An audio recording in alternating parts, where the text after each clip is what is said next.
Well, a very good morning and welcome to day 3 of competition at the Zagreb Grand Prix. Final day of competition then with the heavier weights here. And we'll start by taking a look at the top 4 seeds in the under 90 kilo category. Lee Kochman of Israel is the number one seed. The number 2 seed is Patrick Dziechomski of Poland. His teammate is right there behind him, Piotr Kutsera of Poland, and the number 4 seed is Vadim Ziniavsky. Okay, that's the top 4 in the under 90 kilo category. In the under 100 kilo category, the number 1 seed is Michael Korrel of the Netherlands. The number 2 seed is my particular favorite for that weight category, Adlan Bizultanov of Russia. The number 3 seed is Christoph Kronberger of Austria, and the number 4 seed is Philip Awiti Alcaraz of Great Britain.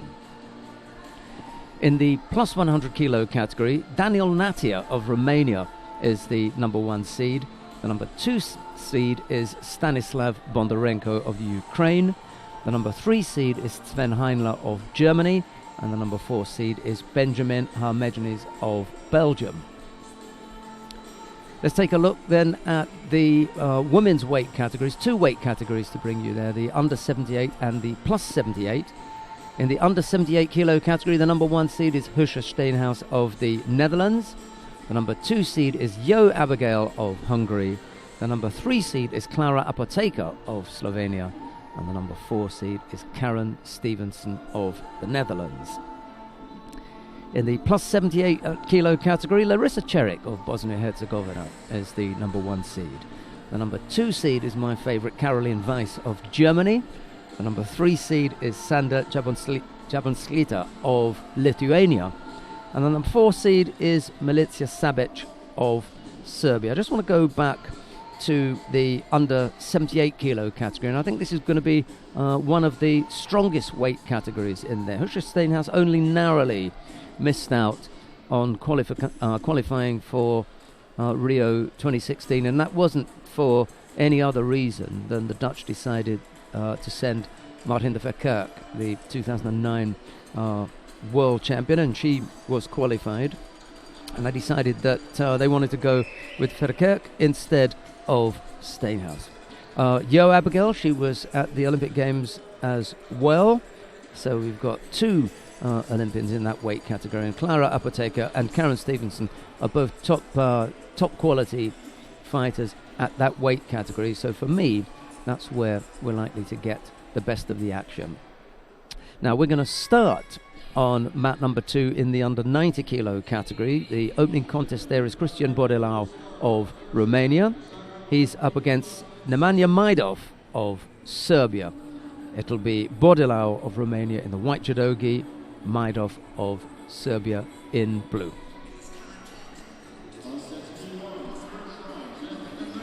And the fighters are just making their way to the tatami now. And we've had some good judo, enjoyable judo this first 2 days. So we can follow that up on this final day.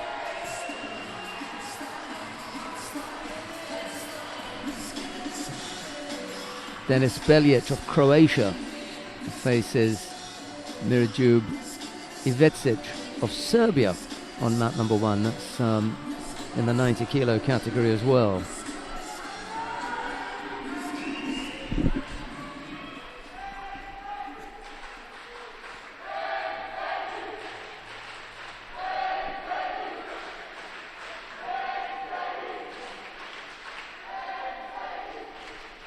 So the opening contest on the final day of competition here, round 1 in the under 90 kilo category.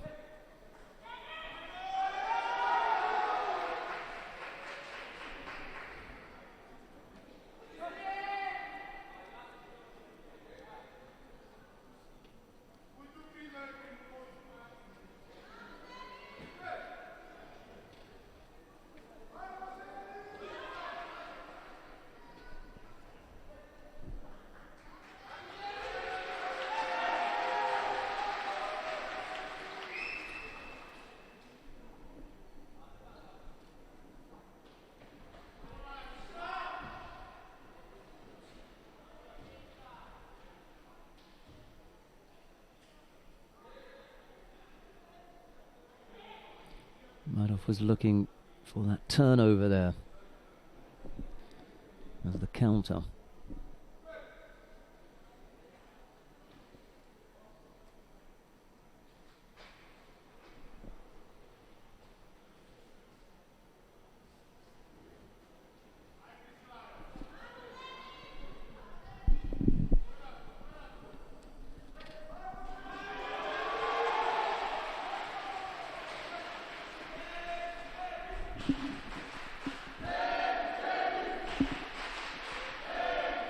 Maidov defending strongly on the ground.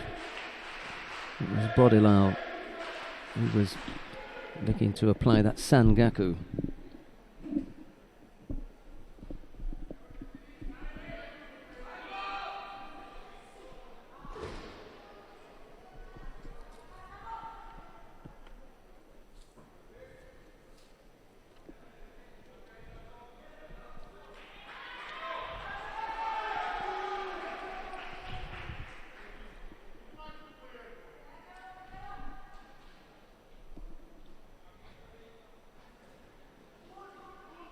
And now it's Bodilau's turn to come up with the Tewaza for the counter.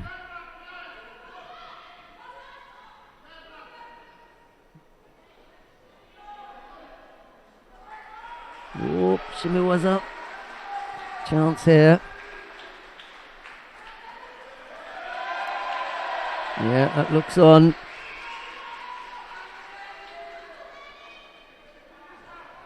Still, you can see he's still up because he's got the trouser leg trapped.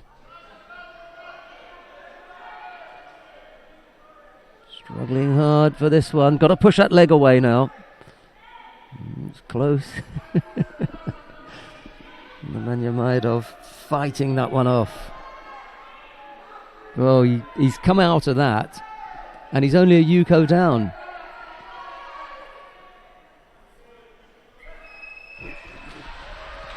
He was thrown and almost caught on the ground.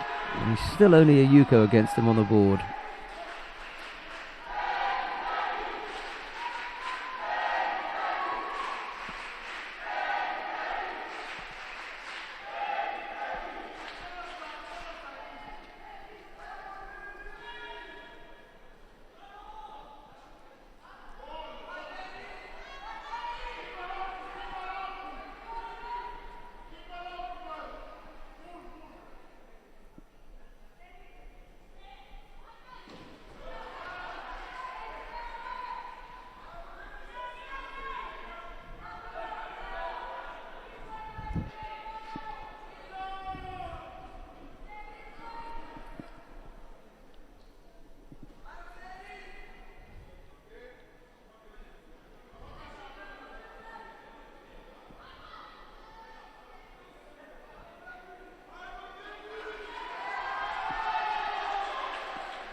Maidov can have a claim here for a Yuko.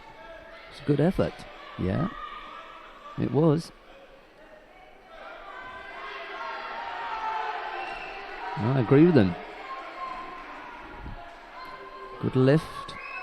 Turned Bodilau onto his side. And he's levelled the scores here.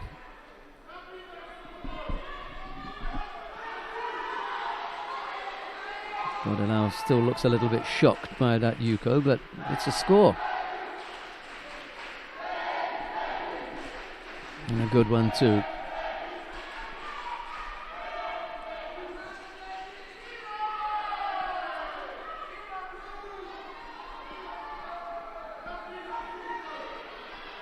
Be careful not to give it away now, either of them, with an unforced error. Slightly untidy effort from Maidov there, and he just narrowly escaped being called for a false attack, so got to be careful here.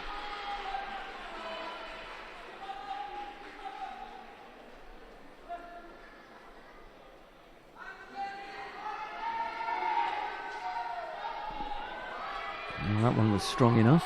Had Bodilau defending, and there's 17 seconds left there. It was a clever time for Maidov to put in that attack. It's up to the Romanian now to come forward. There's another effort from Maidov, and it's a good one too. Why not? Down to Bodilau now.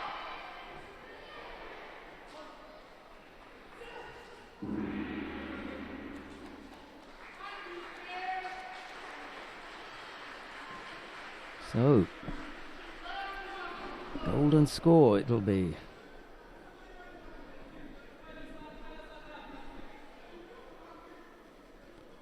Not where Bodilau wanted to go.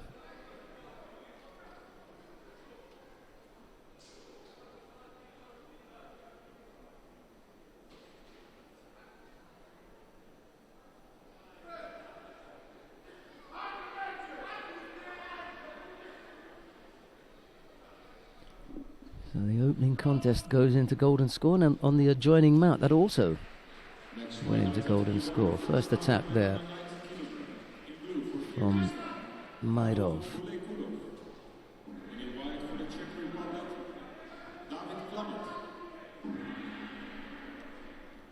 Try and keep this up. One attack in 20 seconds. That was Maidov who put that in. If he's clever here, just edge Bodilau out on the attacks. That was another good effort. Again, Bodilau was defending. 34 seconds. One more, and Maidov will steal this. Just beats him to the punch here.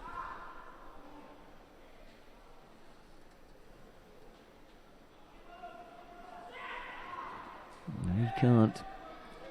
Bodilau ends up getting in with that Uchimata effort.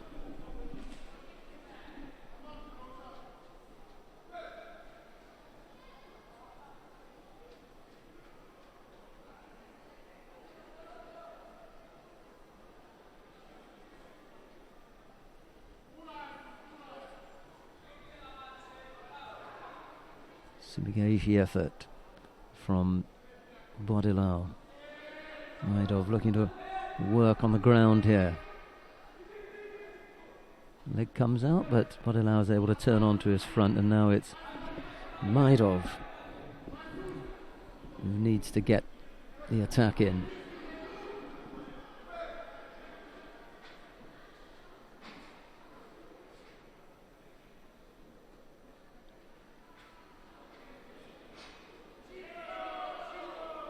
He does left-sided with that little Serenagi and a Sumigaishi effort.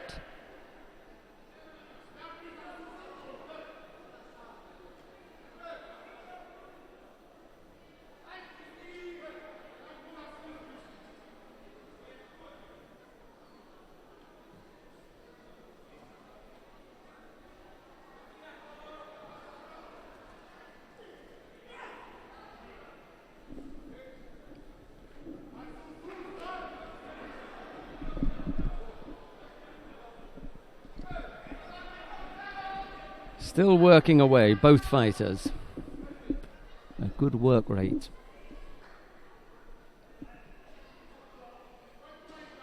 Yeah, good strong effort again from Maidov.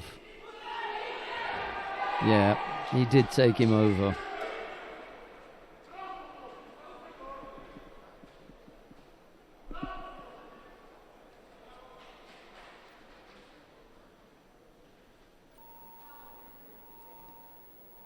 Yeah, blocked that effort from Maidov. Managed to drop his hips and lift and come back for the Uranage in the end.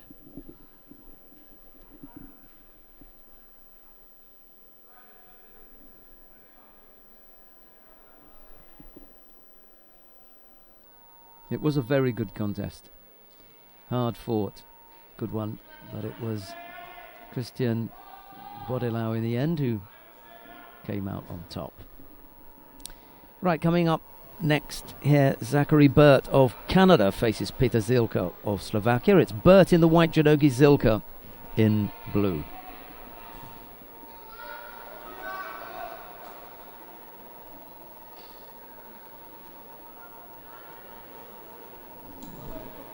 Mat number 2, first round up to 90 kilos for Slovakia, Peter Zilka, for Canada, Zachary Burt.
Coming up with the Makikomi there, catching for Yuko, but not able to follow it up with an Osaikomi.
Single Yuko the lead for Zilka.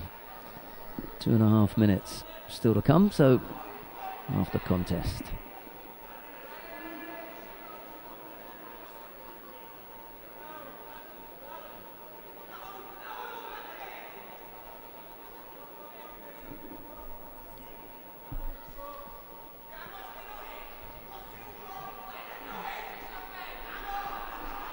It's been all Zilka for 3 minutes, but really struggling here.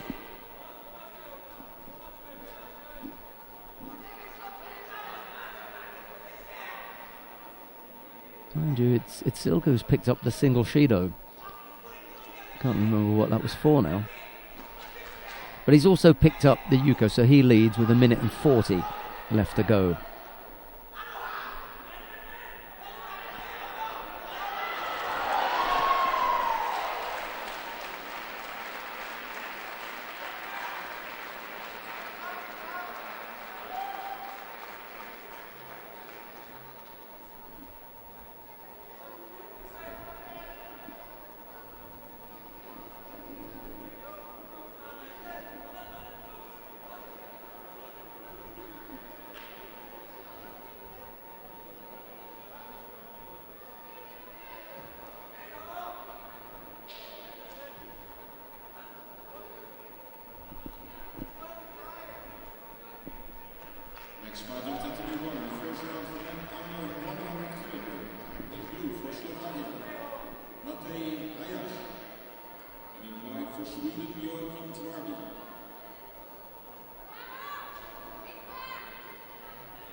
Last few seconds here then.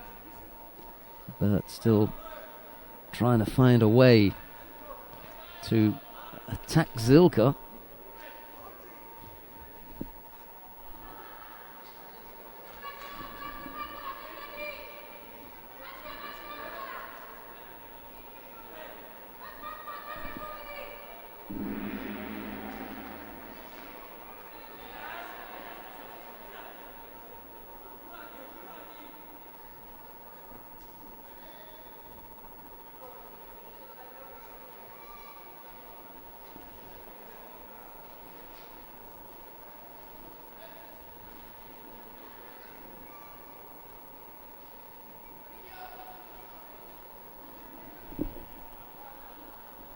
So Zilka it is who ends up going into the next round. Zachary Burt with a little bit of work to do. Next fight, number 2. First round up to 100 kilos in judogi for Spain. Sergio Trillo and the white judogi for Montenegro, Danilo Pankic. Right, we're going to go down to mat number 1 to take a look at Joachim Dvaby of Sweden. He's on mat number 1 at the moment in the under 100 kilo category. He's up against Matej Hajas of Slovakia. There's no score yet. Dvaby having a run out at a higher weight category. Let's see how he gets on here.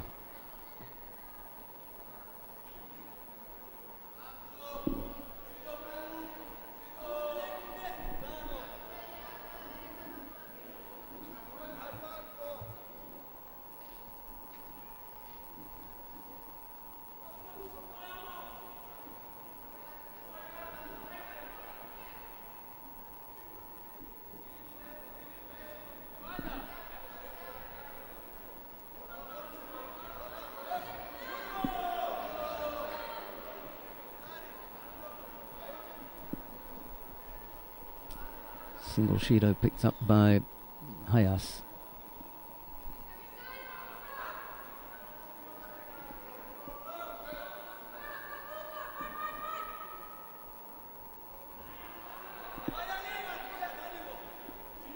Neatly done by Dvaby, bringing the Slovak down for Wazari.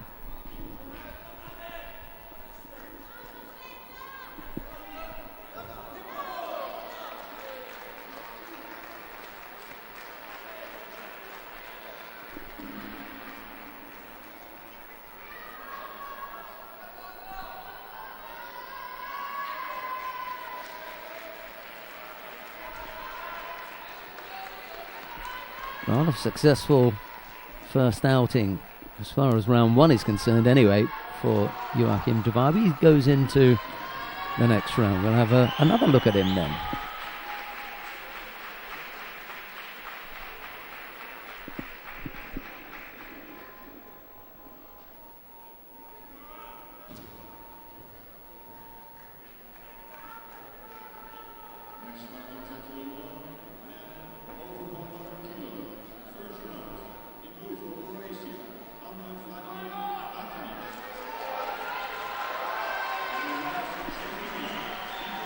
Right, coming up next, Vladimir Bantic of Croatia faces Vito Dragic of Slovenia. It's Dragic in the white judogi, Batinic. Dragic in the white judogi, Batinic in blue.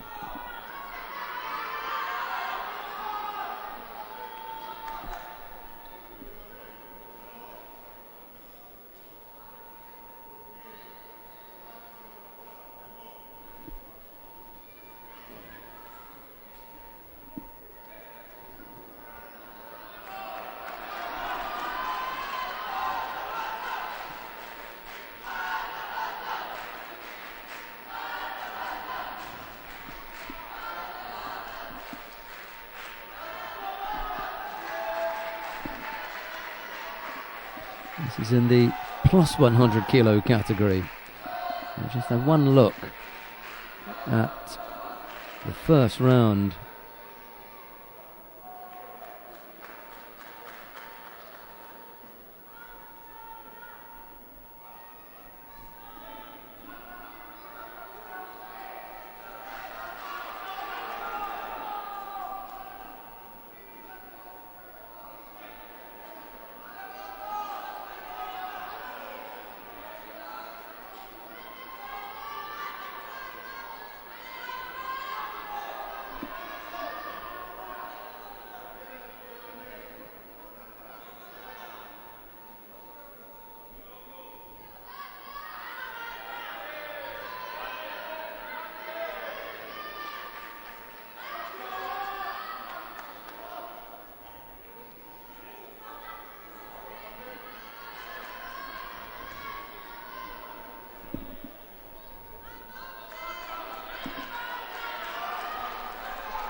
second penalty picked up by Batinic.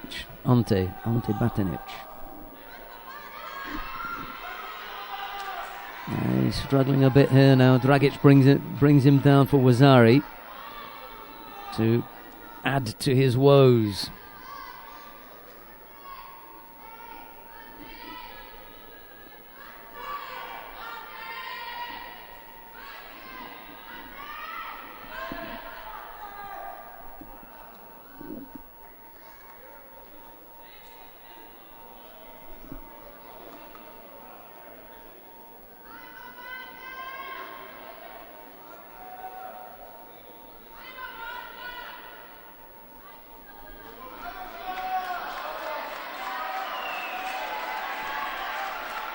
And he's turned again there, this time for Juko. So second score goes on the board, and then Dragic just takes hold of the Croatian's right arm and applies that Jujigatami. Yeah. Comprehensive win there by Dragic over Batinic.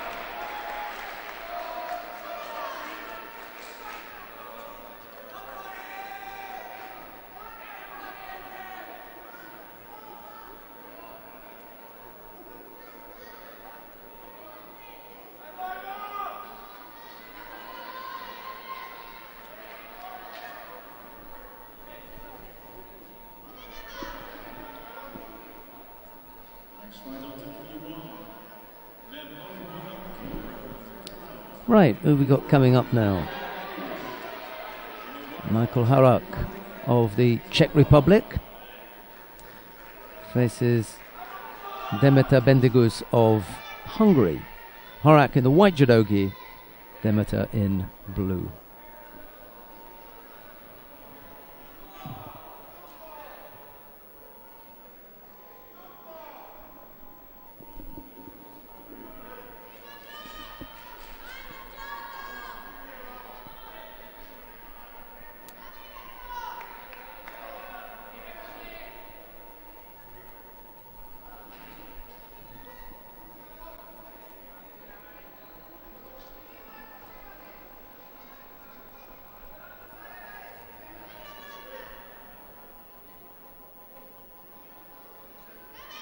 Subigaishi for Juko. That was a neat little piece of work there from Michael Horak. Demeter playing with the mat edge and ending up paying the price for that. Michael Horak was a little bit too clever for the Hungarian.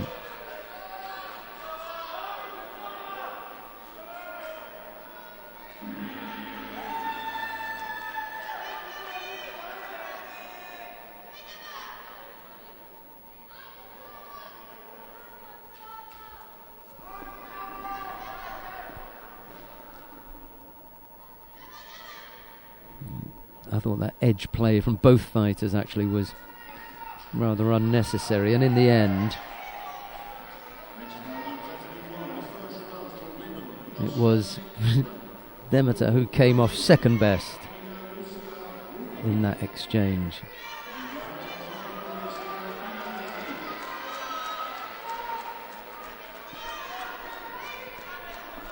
Right, we've got the plus 78 kilo category now. Tina Radic of Croatia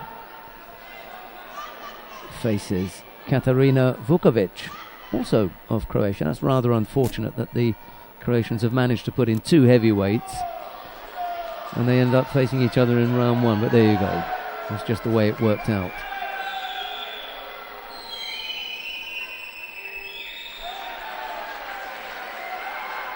Radic in the white judogi and Vukovic in blue.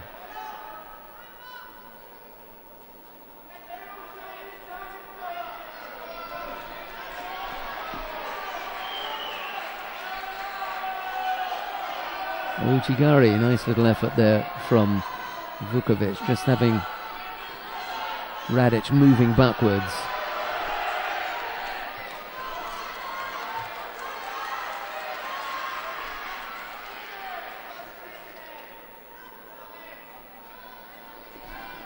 Almost the Croatian national championships here, although I suspect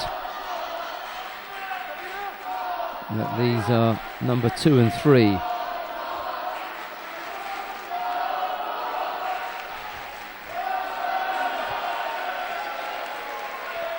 Number 1 spot in Croatia, almost, probably belongs to Ivana Sutalo, who's normally their go-to heavyweight.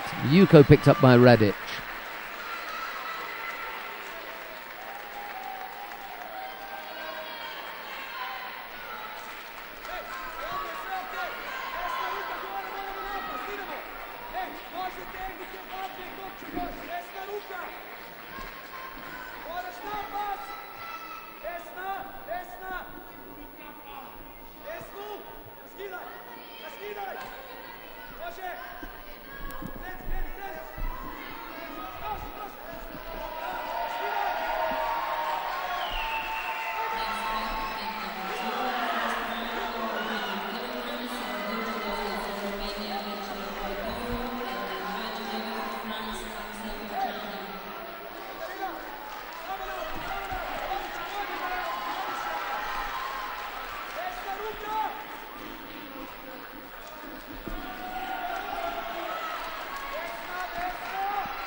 Both fighters have picked up Yuko apiece. Nicely balanced at the moment then.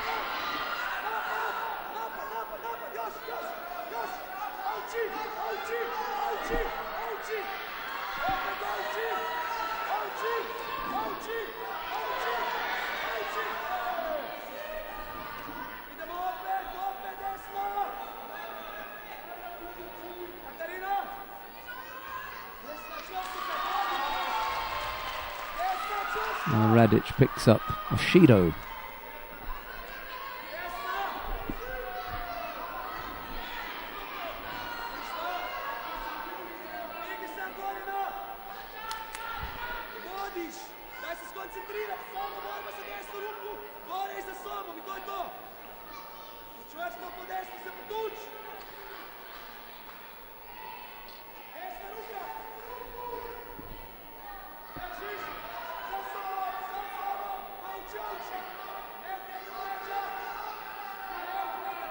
Inside the last minute.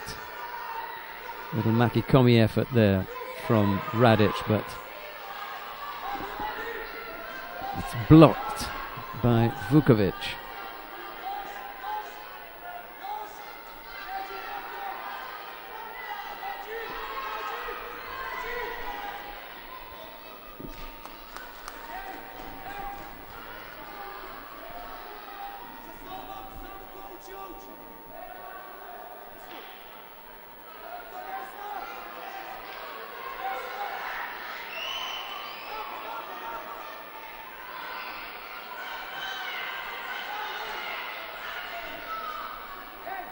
Radic stepping up the attacks now.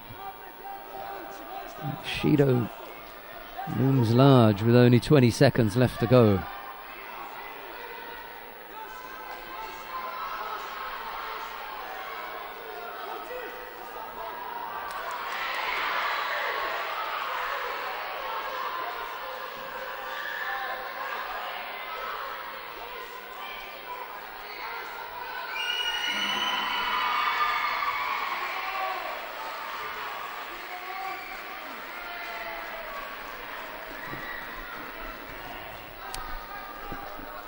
So, Tina Radic losing out there to Katarina Vukovic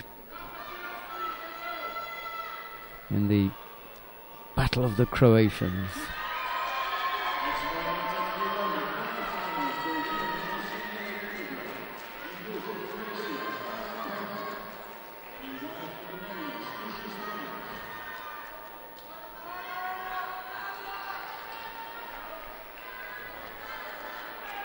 Right, we're going to stay on mat number 1, because Husha Steenhuis of the Netherlands faces Carla Prodan of Croatia. It's Steenhuis in the white judogi, Prodan in blue.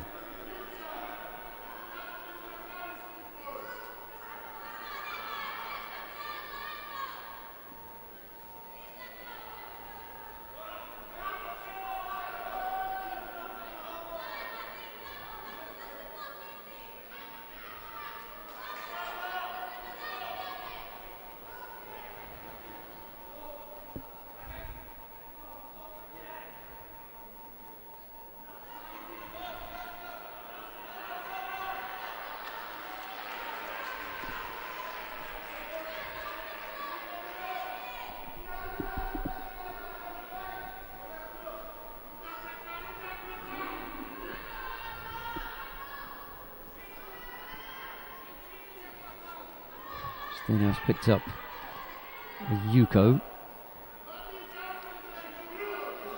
Had Prodan briefly in Osaikomi, but once Prodan escaped, they were already off the mat area, so Gordon Mate was Ari this time.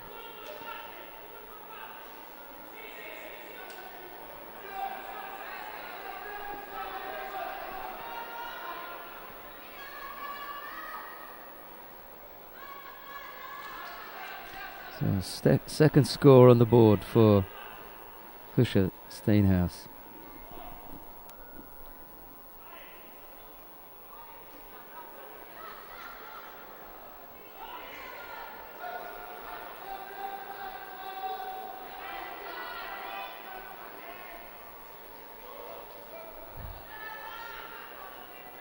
Steenhuis picking up a penalty for stepping off the mat area there.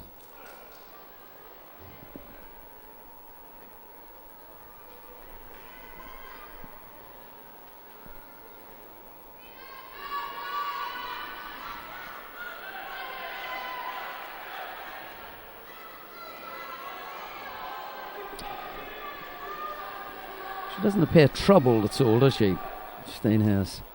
2 scores on the board, a little over 2 minutes left to go.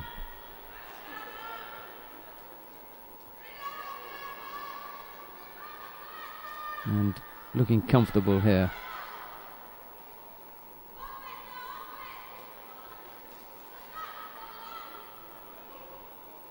Next fight on mat number 2, first round in category over 78 kilograms. In blue judogi for Croatia, Ivana Maranic, and in white judogi for Hungary, Kiki Nagy.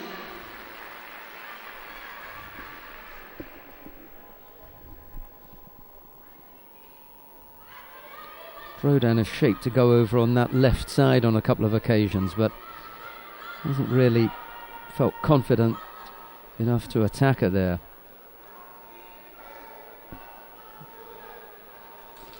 Keeps putting the left arm over on that side, and then it's just there briefly and then removes it.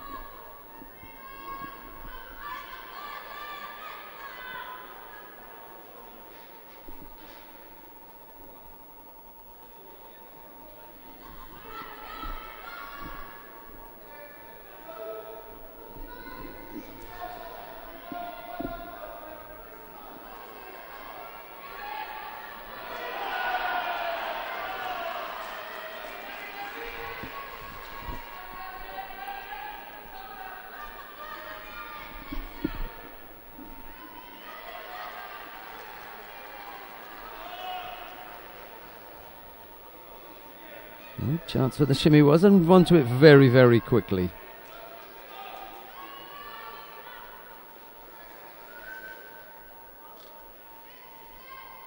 So a neat piece of work from Husha Steenhuis there. She goes into the semi-final with that win.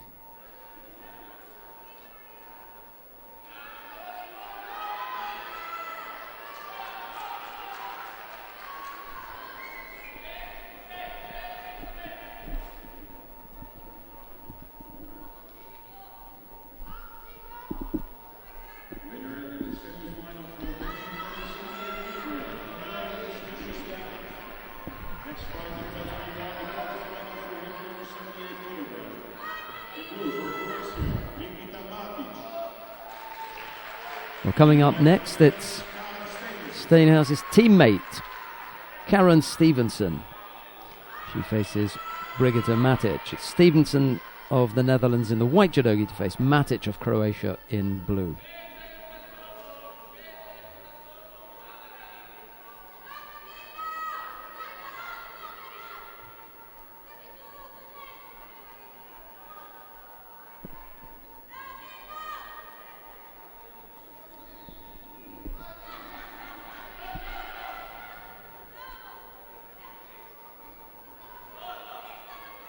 Yeah, a little bit too far with that effort. It's the right idea, though. She's got herself into a better position. I think Stevenson may have gone over. Just got to be careful here now. Matic, whilst defending in the she does that well.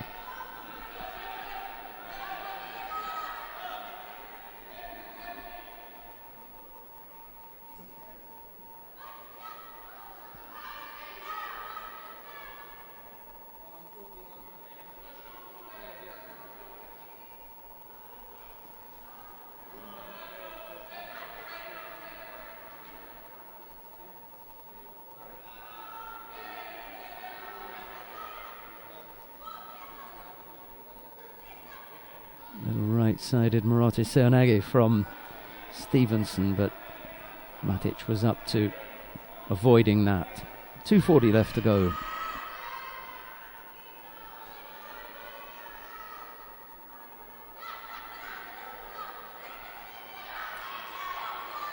Sumigeshi from Matic, not quite able to complete, and as a result of that, didn't come up with the score. Just couldn't get the last turn there, Matic.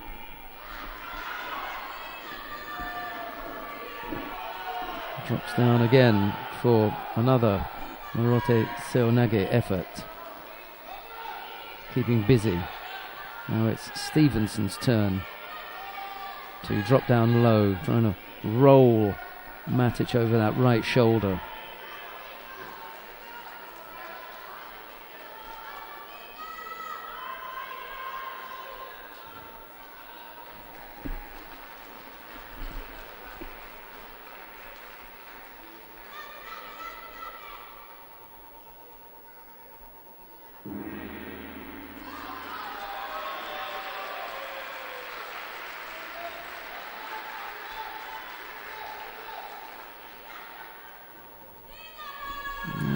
Again, not in the right position for that Makikomi.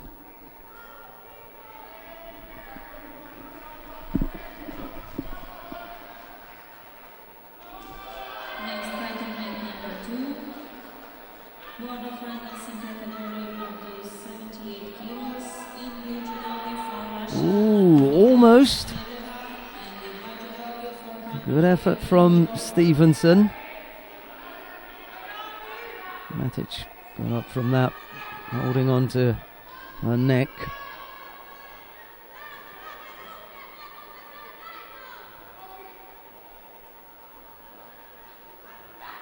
And again, the Makikomi is not in the right position.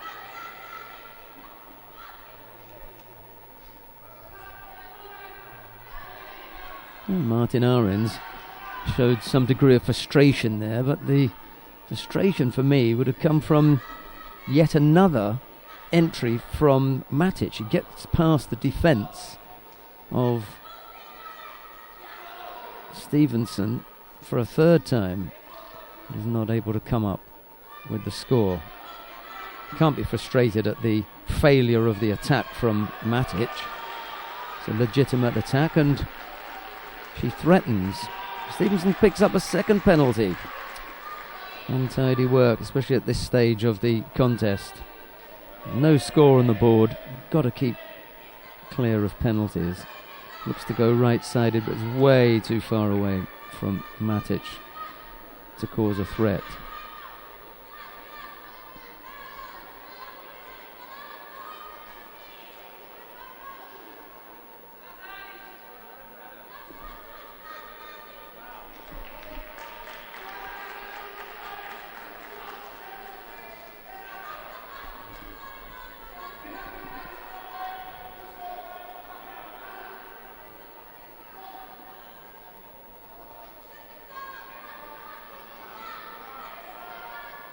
On the two, the winner is Abigail from Hungary, and she is the second in the category of 78 kilos. Still working away on the ground, Matic. Good effort from the Croatian fighter here, because Stevenson is no pushover, so that was a good effort.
Oh, the number one seed, Lee Kochman, is not hanging around, is he?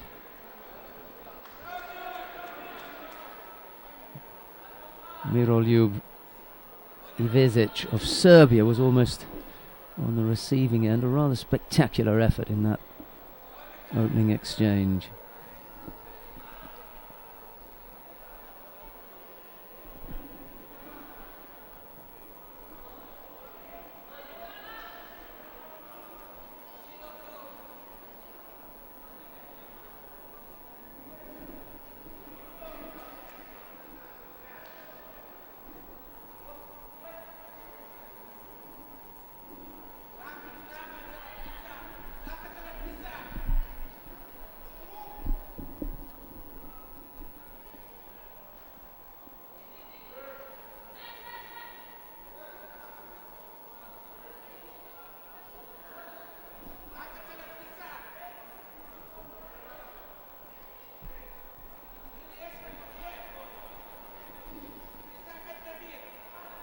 Ivezic has already picked up Ashido.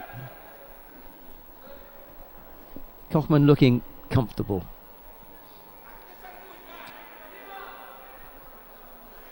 I think it was Mark Pickering, the IGF media manager, who said that Kochman was his pick for the day.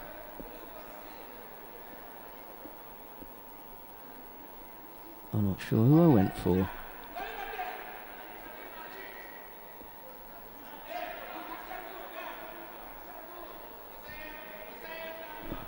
Yeah, I didn't really have a pick.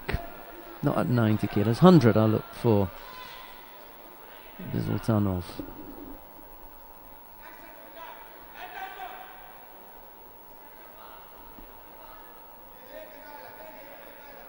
Yeah, for me, Bizaltanov at 100.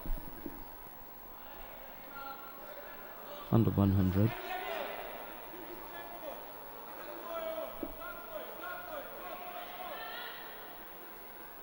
Yo Abigail, I suppose, at under 78.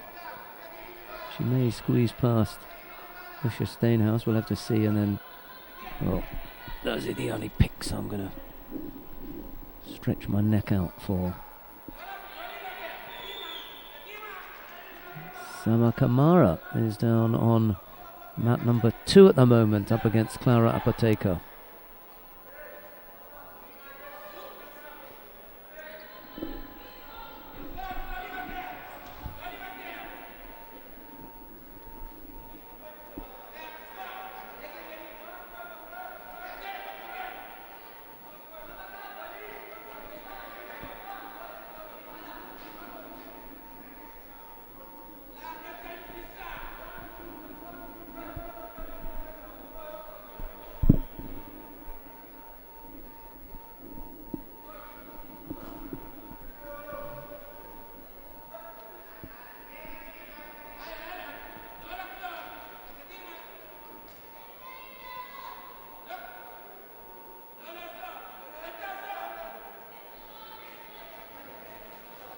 Nice turn from Kochman.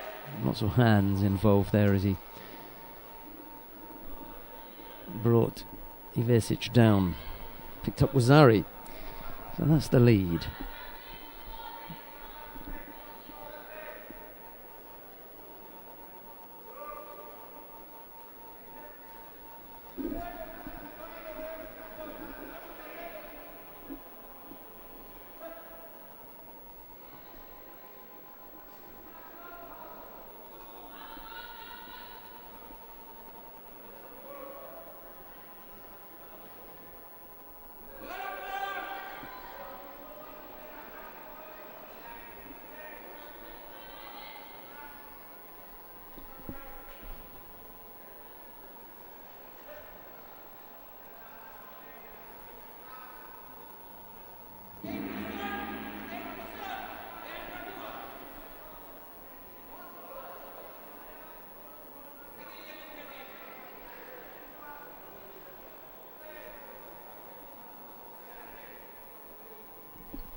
Apotheker and Kamara have gone into golden score.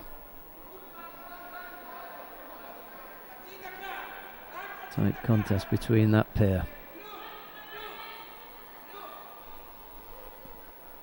Here, Kochman just easing past Ivesic, to be honest.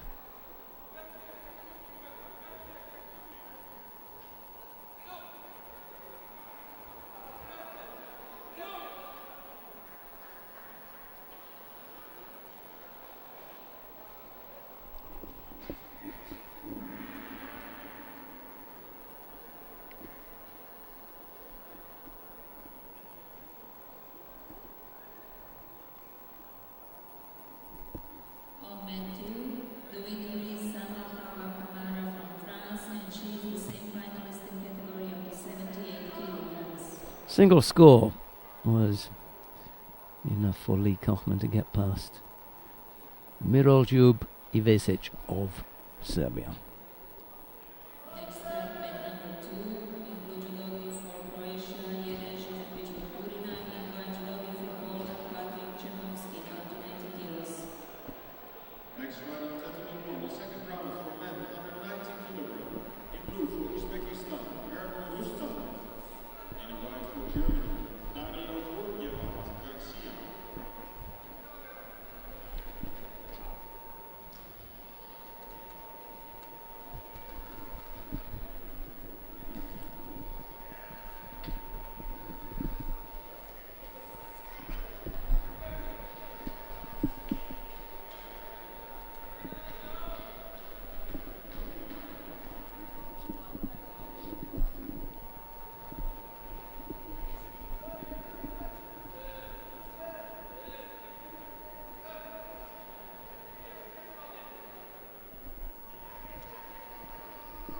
Right, on mat number 1 now. Erbol Rustamov of Uzbekistan has taken to the mat in the under 90 kilo category. His opponent is Dario Kubievaid Garcia. And we're just going to go with Dario Kubievaid of Germany. It is Rustamov of Uzbekistan in blue and Kubievaid of Germany in white. Sorry about that. And 2, second round in category up to 90 kilograms. In blue judo for Romania, Cristian Vodebau. In white judo for Russia, Alexander Grigorev.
Two penalties picked up by Rustamov.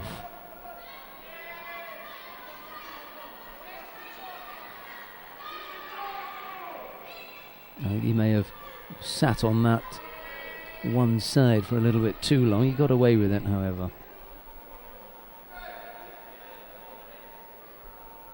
Kurbjevite was not impressed with the length of time that was allowed for Rustamov to work away on that one side.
Half a minute left to go. Kurbjevite has managed to avoid picking up a second Shido. Ojigari, and it's a nice effort from the German. Rustamov sat down on his backside. He got one hand down and just avoided giving up a score there.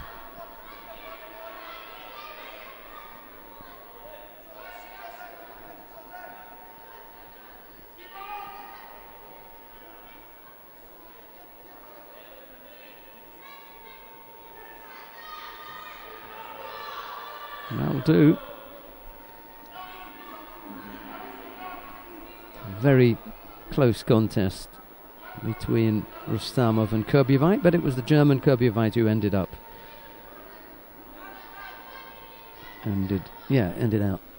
on top.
And that number one in the under 90 kilo category, Vadim Ziniavsky of Ukraine faces Marko Kumric of Croatia. Ziniavsky in the white judogi, Kumric in blue.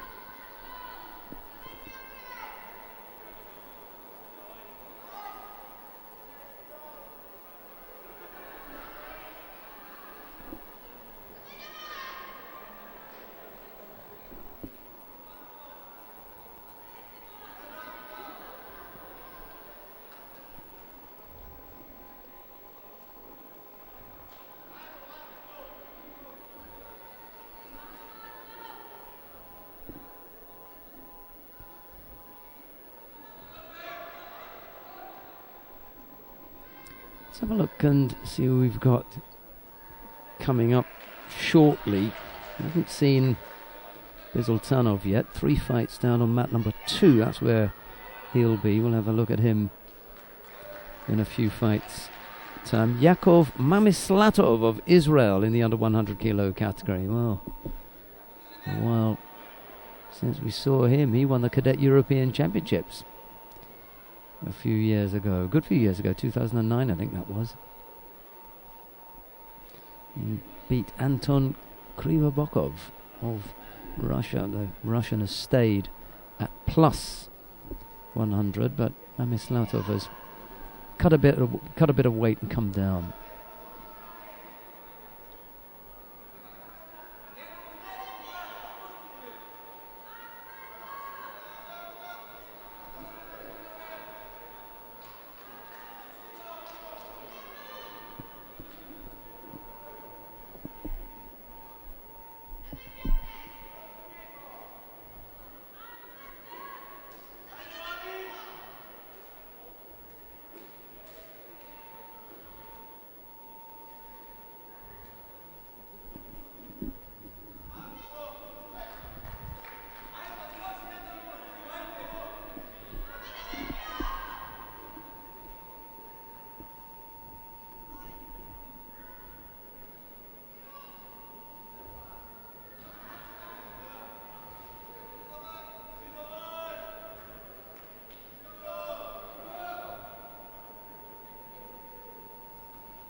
Kumrich coming up with a nice attack there, but it's not quite in the right place, and Ziniavsky able to avoid getting caught.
Ziniavsky through to the next round.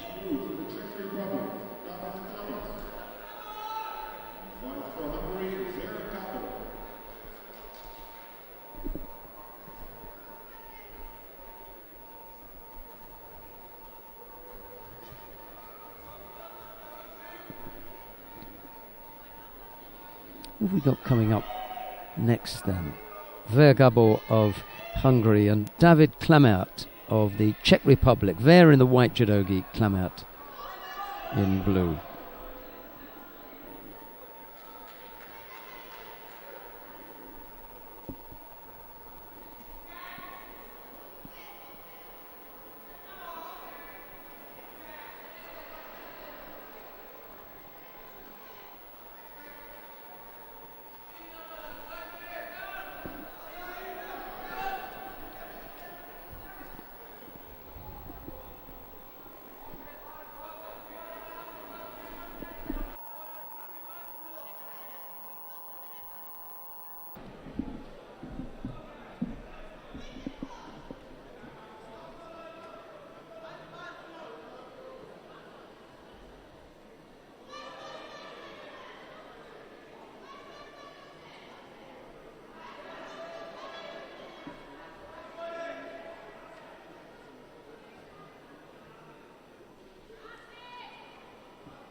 number 2 in the under 90 kilo category.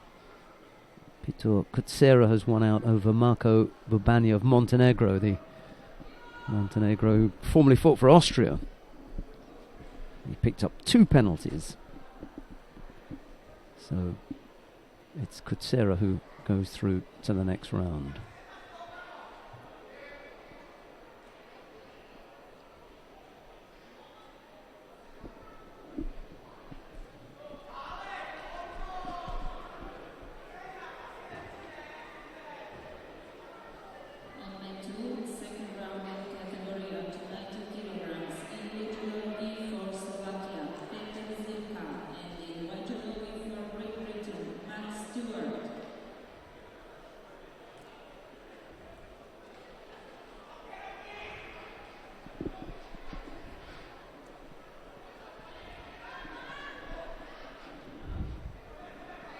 Single Shido against Klamert at the moment.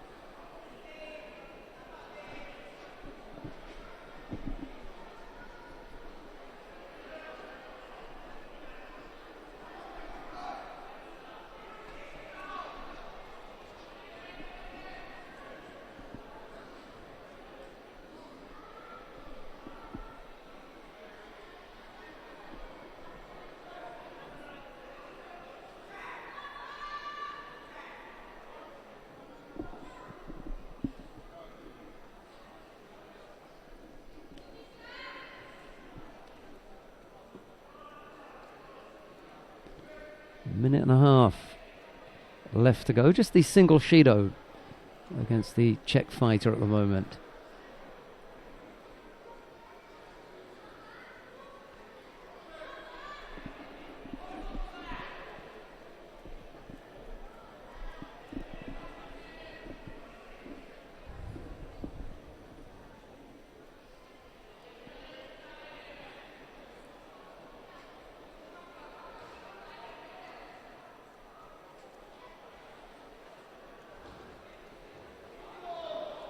Nice effort on the left side there from Gabor.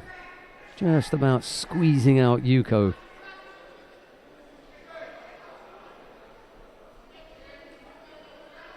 So inside the last minute, having sat a little bit on the advantage of having been penalty free, Klamert finds himself a Yuko down.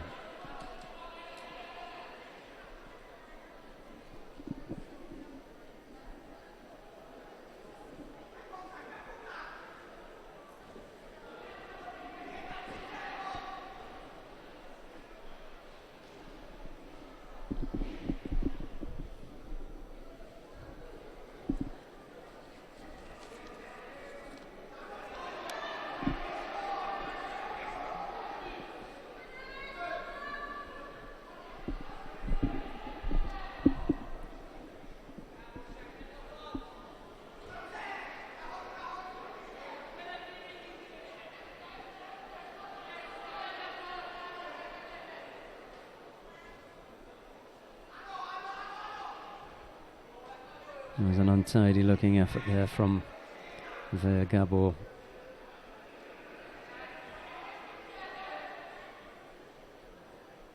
But he picked up the Yuko. And that was enough to get past David Klamert.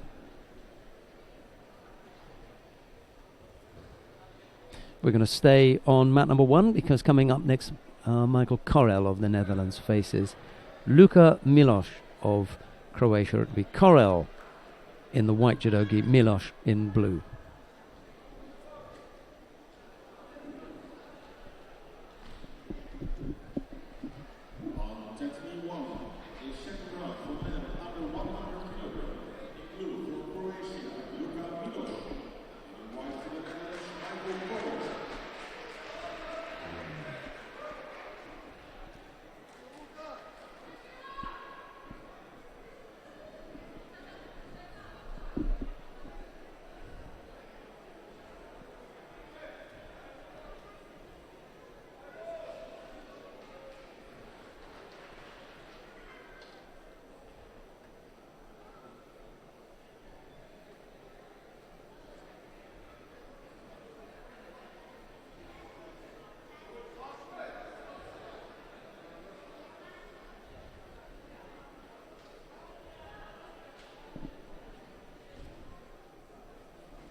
Yoshiro Kezugatami from Korel.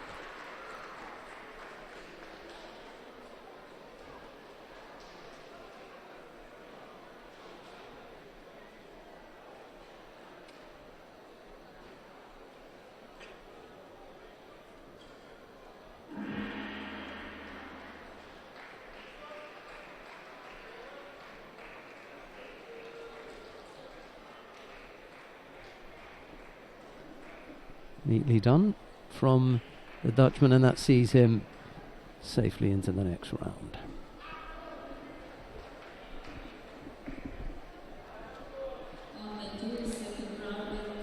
Right. Neil Ariano of France now faces Yakov Mamislatov of Israel.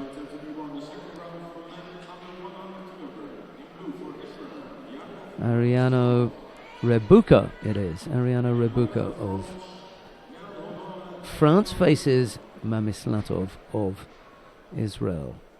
Ariano in the white judogi, Mamislatov in blue.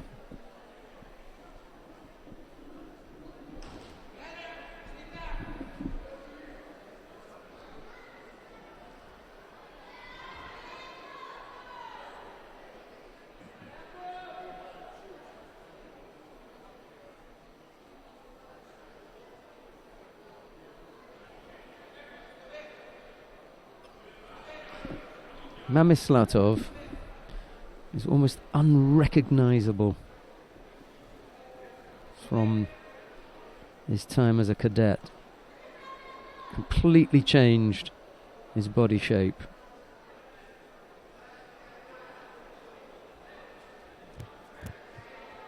I mean, he looked short for 100. Can you imagine what he was like when he was at plus 100?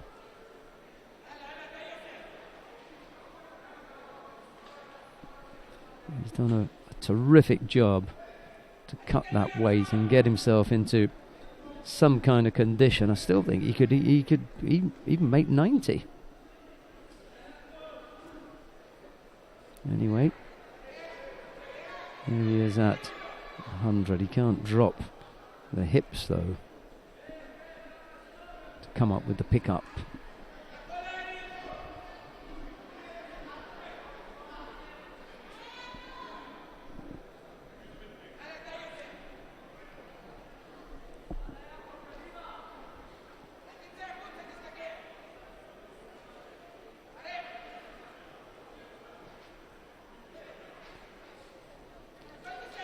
Ariano Rebuka is flirting with danger here because Mamislatov hasn't gone over yet, and he's threatening with a possible uranage.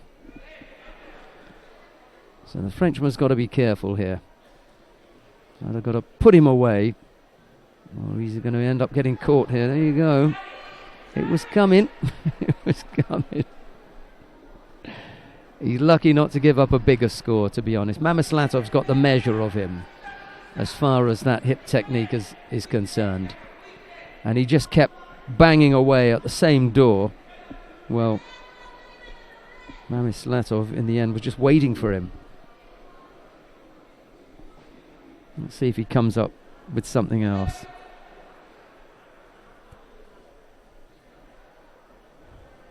No. He fancies that he can take Mamislatov over with his hip technique. Well, we've already seen him countered successfully once. That was a Yuko. That's the Yuko on the board there. That was in the first 2 minutes. See what happens here.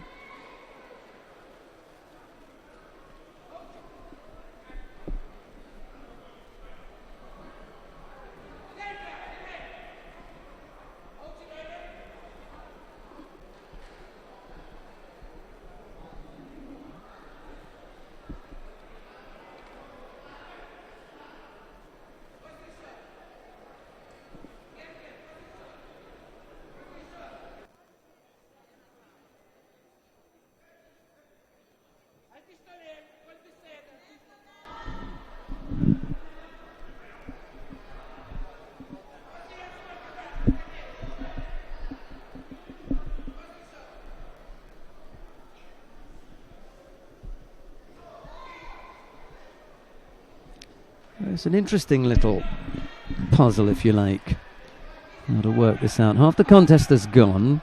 We've seen what Neil Ariano has got to offer up as far as attacks are concerned.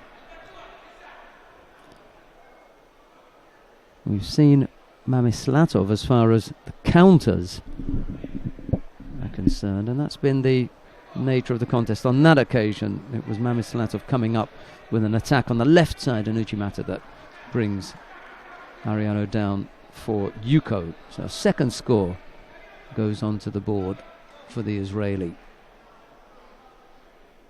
I can't imagine that there's anyone as short as Mamislatov in the under 90 kilo category. He reminds me, I suppose, a little bit of Cho Guam from the Republic of Korea.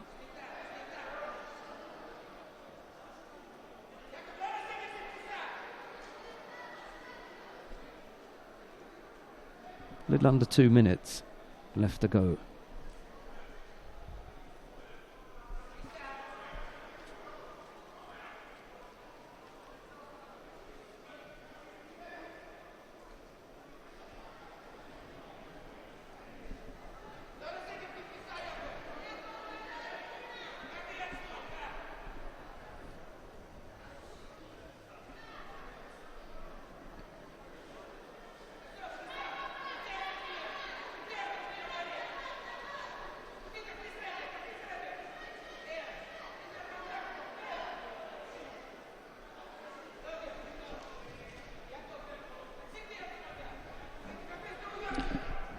Just while we've got a minute or so left, let's have a quick look at Mamislatov's record. Have a look to see when it was that he moved down from the plus 100 kilo category.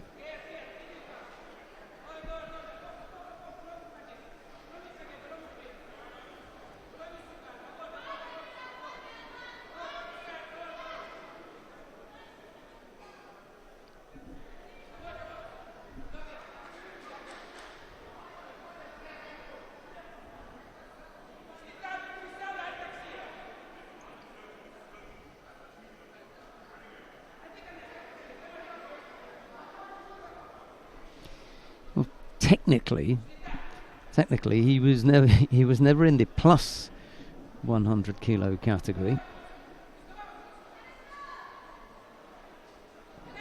because he'd fought. It was the over 90 kilo category one when he fought in cadets. He fought at the European Cadet Championships in 2009, as I pointed out, when he won in copper, and then he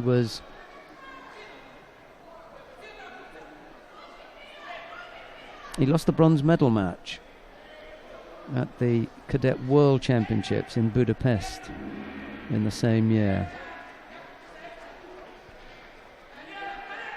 He lost the bronze medal contest at the Youth Olympics as well in the under 100 kilo category. So at least since 2010 he's been fighting at under 100 kilo category. But I'm going to give him the benefit of the doubt that when he fought in the plus 90 kilo category, he didn't have 11 or 12 kilos on him. He just squeezed in the under 100s. We'll give him benefit of that. Although my memory from 2009 is that he was,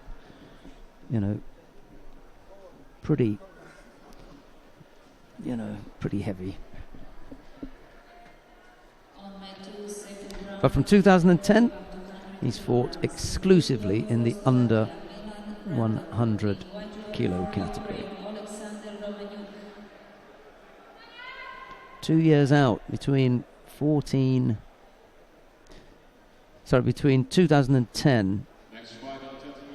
Yeah, I should ask him what happened between 2010 and 2014. In fact, I'll ask him that now. Stay with us, we'll bring you more action from the third and final day of competition here in Zagreb.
Right, I managed to have a word with Yakov Mamislatov, and he had a serious series of shoulder injuries that kept him out of competition, and he openly admitted that he said, "No, I don't lose weight, I lose fat."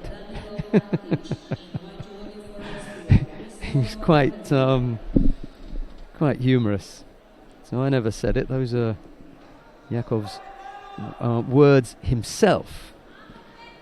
He was injured between 2010 and 2014. He didn't have any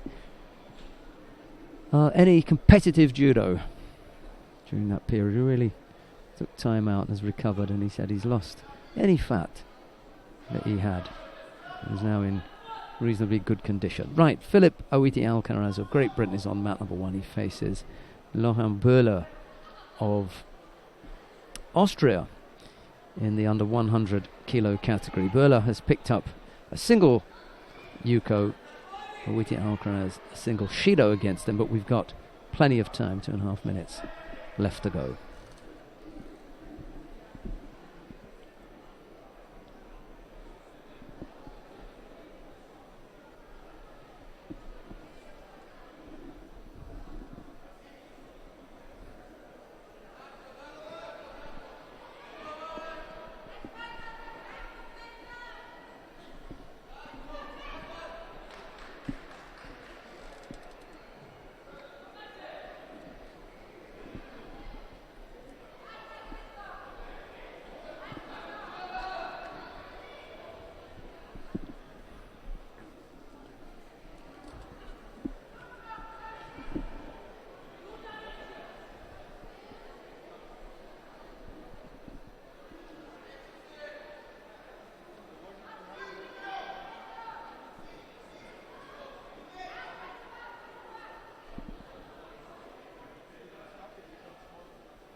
Awiti Alcaraz just trying to work out what the best angle of attack is. You see that written on his face. Which way shall I go?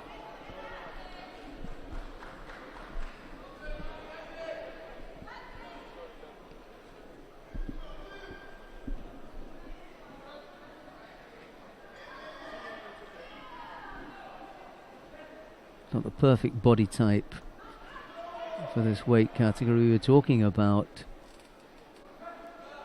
Mamislatov. He's at the opposite end here. Chance for a Makikomi? Not quite.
Time running out here.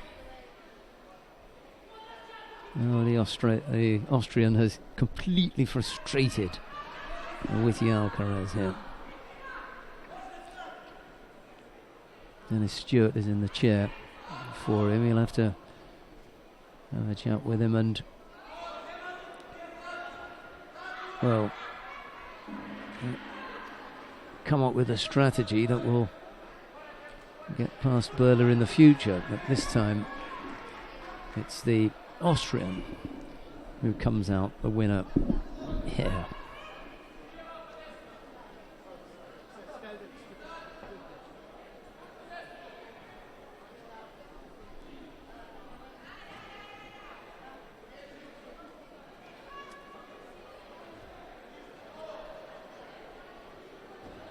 Next flight on Tiffany 1, the second round for men under 100 kilograms. In blue for Sweden, in the white for Russia. Right, coming up next, Arsen Omarov of Russia faces Joachim Devabi of Sweden. We've already seen Devabi in his first little run out in the under 100 kilo category. Well, there's a second go at this, and interesting matchup now against Arsen Omarov, who physically, I think, is much more along the lines of what Devabi was accustomed to when he was fighting down at 90 kilos. It's Omarov in the white judogi, Devabi in blue.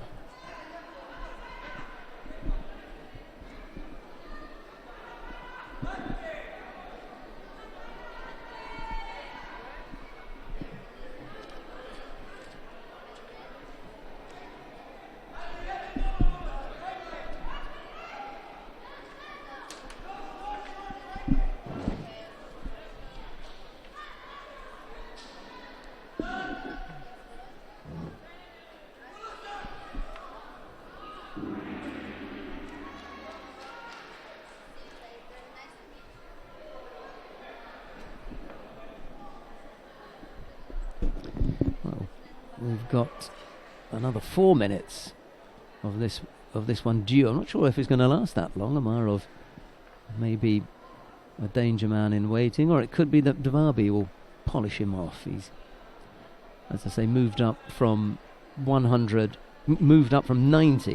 to 100. We saw his first outing this morning, and that was pretty good. Well, let's see how he does here against Arsen Omarov. And joining me is Neil Adams, and a very good morning to you, Neil. Yeah, good morning to you, Sheldon. Well, morning to whomsoever it is morning for. I just remember kind of just afternoon, isn't it, for us? Afternoon here, yeah. It is. So Devabi just moved up to under 100, so it seems like the Swedes have got a few of their athletes just deciding on a different approach in different weights. It's always interesting, isn't it? You go one Olympic cycle one direction, and it'll be interesting to see, won't it, if the minus 100 Georgian will drop down to under 90s, and the under 90s going up to on minus 100s, which is probably what's going to happen, isn't it, with Lipitiliani and Gviniashvili. We had a little bit of a giggle yesterday, because he's such a nice guy, he would be able to take it. You know, I don't think I'm going to get a smack from him, because I've had a laugh at him being strangled unconscious in Moscow. It was the Uzbek who did it, actually. It wasn't Gazimov. And all his teammates ripped into him. Poor fella. He was walking back up into the stands after the contest. He had to sit on his own, and they're all leaning across and look at him and laughing and pretending to fall asleep and stuff. They just gave it to him. He'd gone up to fight at under 100 kilos and came swiftly back down. But thinking about it permanently this time. Yeah, this time I think it's a little bit different. Gviniashvili, of course, they have all their sights on him, and I was talking to them about him, and they have their sights on him winning the Olympic gold medal at under 90 kilograms in Tokyo. So interesting just to see if they can make the transition. I think, again, we were talking about making transitions like that. You've got to do it 100% in your mind, and you've got to decide to do it properly. You can't just flip in between one weight and the other. And I know that because I did it. And you've got to make up your mind. Now then, going for the Juji.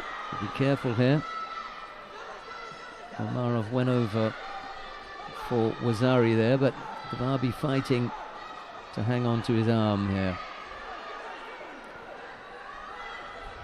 Maybe a little bit of perspiration on the sole of the foot did for him, and he slipped off. Yeah, he was in a little bit of danger here. Nice way of saying that the sweaty foot worked out for him. because he had the foot there, but the hand just slipped off. Wazari, minute 20 odd left to go. Dvabi's already picked up 3 penalties. So now we're in that situation that Neil was talking about yesterday. He makes a mistake here. Out he goes. Well, Honsokamaki, but not what you want when you're a Wazari up. You've dominated the most important part, which means that he can get a good score. But he's got to hold on to that now. But the important thing is there's no hiding place for him now. He's on the edge, so no false attack, no stepping out, no passivity, it's what we were talking about. If there was a double possibility of him getting another penalty here, he's going to have to attack. He will have to attack, and one mistake on the edge, and it will cost him the match, or one flop and drop with any technique, and it will cost him the match. Can't be overly defensive, bent over. Negative posture, negative gripping. Well, I haven't seen him attacking yet either. So Amarov, any history on Amarov? No, I haven't seen a great deal of him. He has a quick look at the clock there. But they've both just been, I'd call it, posturing. See, everything now but from Omarov is designed to get him the penalty. He hasn't attacked. He just wants to make him look, busy. He hasn't really done anything. Shido each then. He's well. You know what I mean? But the thing is that if he's managed to hold on to that, he didn't attack any time for the last minute and 20 seconds. So I don't think that's right. And I think for all our viewers that are watching this, we've got to get the timings right. So we can have 3 minutes or 4 minutes where it's a possibility you get a Shido, but in the last minute it all changes. And I personally don't think that's right. But I mean, that's just my opinion. I think it should be the same right the way through the contest. It should be. My feeling there was that Amarov had a look at the clock. He'd tried for 4 minutes to throw him, hadn't come up with a score. It was Wazari down. He knew that Dvabi had 3 penalties against him, and he played that card. He banked on him picking up 1 of 5 or 6 penalties. He wanted him at the edge. He tried him on the edge, and Dvabi did step out. Yeah, they didn't give it. No, they didn't. He wanted to give him a passivity penalty. Dvabi didn't attack. They didn't give it to him. He wanted to get him, an avoidance penalty for taking a grip. They didn't give it. So there were 3 times when Dvabi could have been given a penalty. Another one. Yes, absolutely. However, my feeling is the referee in the middle says, hey, he's got Wazari. Throw him. Don't try and get him a penalty. No. Well, I think it's that dividing line. Yeah. And that dividing line. And that's not right, because that's not the rule. No, the rule isn't about if you get a Wazari, you get some protection. No. The rule is if you don't attack for a certain amount of time, you get given a penalty. But the other side of that is that Omarov, for me, wasn't clever enough. He just gave away too much that he was trying to get his opponent penalised. And as a result of that, he ended up giving him more protection than he really deserved, because there were 3 or 4 times when he could have been given, a penalty. Tricky one, isn't it? It is a tricky one, but they've got to get firmer on the rules. And I think that's one of the main things that you've got to get with the referees. They've got to be consistent, but they've got to be consistently good, of course, but and strong, consistently strong. So this is an interesting one, isn't it? We've got Natia here. Now, obviously, one of the up-and-coming heavyweights, certainly starting to establish himself. Did very, very well, didn't he? Absolutely demolishing the now Olympic silver medalist, but that was just prior, wasn't it, to the Olympic Games? Got to get the timing right. And now, of course, he can throw as well. He can really throw. Fighting looks like a large minus 100 kilograms, maybe fighter from Dragic here. From Slovenia. Yes. So just waiting his moment here to attack. He hasn't attacked. So again, same situation here. Got to give the Shidos.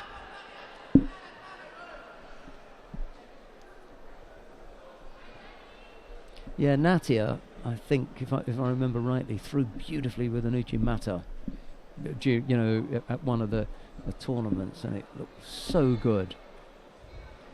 Yeah, he's got a combination that he does onto that front leg there, the front right leg. But again, just not deciding to attack here. And for some reason, it's Dragic that's getting the penalties. Dragic had thoughts of throwing Natia with that Tomo Inagi there. I have thoughts. Yeah. I think he may want to... Well, he did think about it. He might want to think about that again. It's like that expression, isn't it? They say, well, let me think about it. He said, I've thought about it.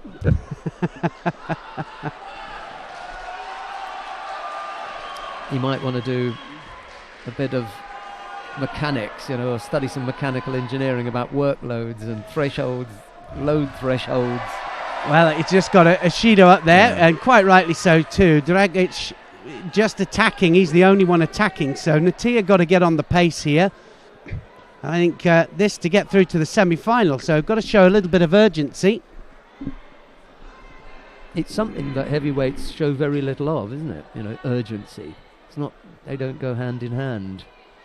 The concept of urgency in a heavyweight division. I remember watching the likes of Angelo Parisi, who one of the best technicians in the world. There he scored. So Owazari scored there. First attack we've seen him do, and I don't think he's going far from there, Dragic. So all over. Just saying about Angelo Parisi. I remember watching a European final with him. Didn't attack once. They went right the way up. We could do Kaikokus then. Right the way up to Kaikoku each. They were just about to be disqualified. Angelo pulls out one attack and throws him for Ippon. And that was it. So it's sometimes that little bit of urgency, absolutely imperative. Well, Natia overcomes Vito Dragic of Slovenia. He threw him neatly left-sided, didn't he? And then he just fell into the Osai Waza. Benjamin Harmedjanis of Belgium is up on mat number 1. He faces Michael Horak of the Czech Republic. It's Harmedjanis in the white judogi, Horak in blue. Will stay here then. Yeah, has good condition, Benjamin Harmedjanis, and I've worked a lot with him because when I was with the Belgian team, he had great condition. So his main thing is that he needs to really just keep moving. Never quite fulfilled his potential, but this might be his time now, this Olympic cycle, right the way up to Tokyo. Yeah, I think the difficulty for him, first of all, he's got to nail the home. He's got to be the player that they go to at home, and because the category is not, there's no real depth in there, he should now be able to concentrate his efforts on... Well, exactly. I mean, the thing is with him is that if he really decides that he wants to attack, he can attack. He's got some great attacks. But the biggest thing is that he had condition. He runs like a middleweight, which is remarkable. Wow, for a heavyweight, no, he does. He runs like a middleweight. He can compete with all of the national squad when they go running. He's always the one in the lead. And that's quite remarkable, isn't it, Plus for a heavyweight? Fighter, yeah. I mean, I've known some really good runners at under 100. And some really good ones at 90. He cycles like a middleweight and he runs like a middleweight. It's incredible.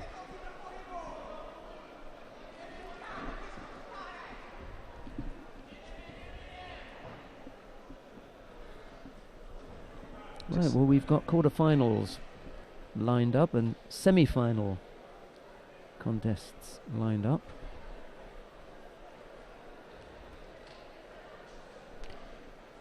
Everything is look at that. Unfolding. Nice Ashiwaza there for a Yuko. Beautiful Ashiwaza directly into the Newaza. Just manages to get out. He's got the arm though. You should be able to turn him again from here. I think he's just going to push him over. That's going to be it, isn't it? Yeah, he's good had to transition. tap out as well. Maybe Udigarami on the other side that we couldn't see. Well, that was a good win against Horak of the Czech Republic. Excellent stuff, and it was a really good Ashiwaza that started it all off. He had that Udigarami shake at the end. As if to say... Because it really does get up into your shoulder sometimes, it can doesn't do. it? good start there, and that puts him through to the semi-final. Like I said, could just be his start to the year and into qualification for Tokyo. We're going to jump across to mat number 2 now, because we've started having a look at the plus 100 kilo category. Why don't we see what's happening with Sven Heinle of Germany and Hamza Ouchani of France. It's Heinle in the white judogi, Ouchani in blue. We don't really get to see many French, super heavyweights. Well, do we Just the don't, big man. because obviously the Telly Renier, he uses them obviously for training partners and things like that, and very difficult. I mean, the thing is that when you've got somebody of that caliber and that superior, not only in the world but I mean in his country as well, I mean you're his training partner, and it means you don't get the big chances. So nice to see them putting some of the young ones out. Yeah, you're not going to the World Championships, are you? Well, and you're not going to go to the Olympics, are you? If he decides to go. But be interesting, won't it, just to see what Teddy Renier decides to do over the next year or so, whether in fact he just takes a little rest and then decides to come back for Tokyo. Budapest next year. Ouchani may fancy having a bash at that if Teddy says he's going to take a rest. However, it could be that the French judo legend Teddy Renier will just stick with the big ones, Europeans, Paris, not Tokyo. Doesn't come there anymore, does he? No, he hasn't been there since 2010. No, he hasn't, and of course Still they'll get closer. smarting, Well, they'll get closer and closer, won't they? So as well, and certainly the closest that we've seen him taken in that Olympic final. He had no fear of him, and that was part of it. He went in there to give him a fight, and he had no fear. And you see him, he was angry as well when he lost the final. So I think that's his biggest danger for sure. Yeah, the Japanese will invest some time and effort to find a winner for that plus 100 kilo category in 2020. They know who they'll be up against. Yeah, certainly they will. Well, this quarter-final, Heinle left against right here. Heinle is left-handed and Ouchani right. So they're having a little bit of a problem there catching that sleeve. So he decides to switch it to the right, Seoinage Heinle.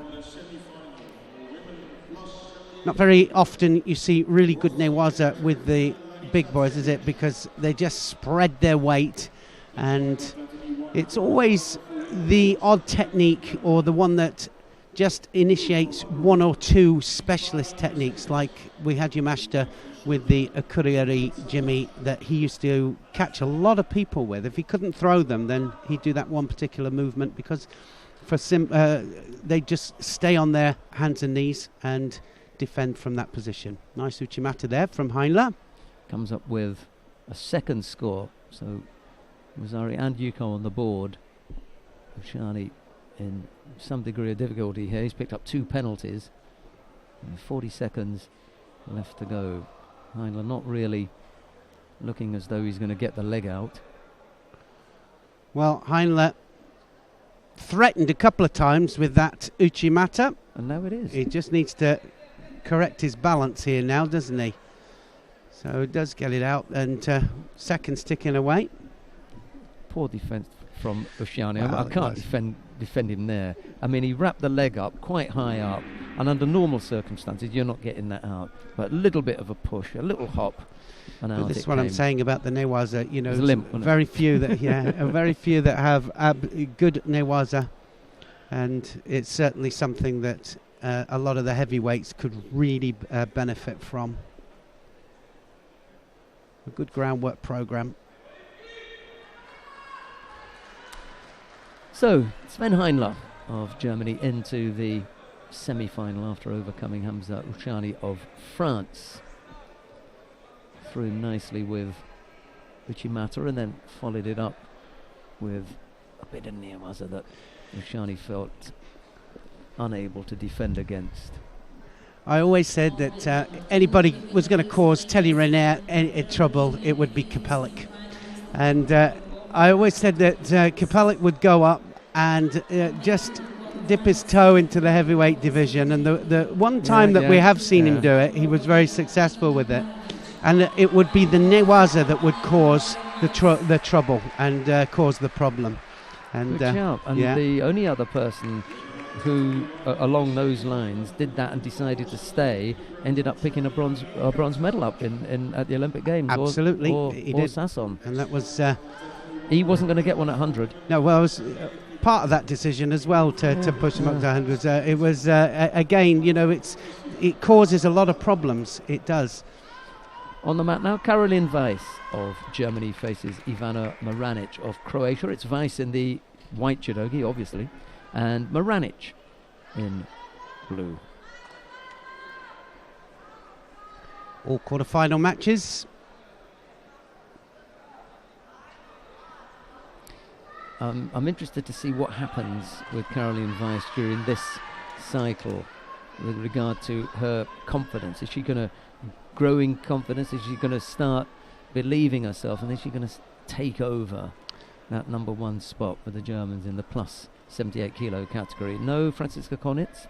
No, well, I'd be interested actually just to see what the whole approach with this German team is, the ladies team, that is, for example, because he went for early qualification. That was a nice Ogoshi, wasn't it, there? Scored a Wazari.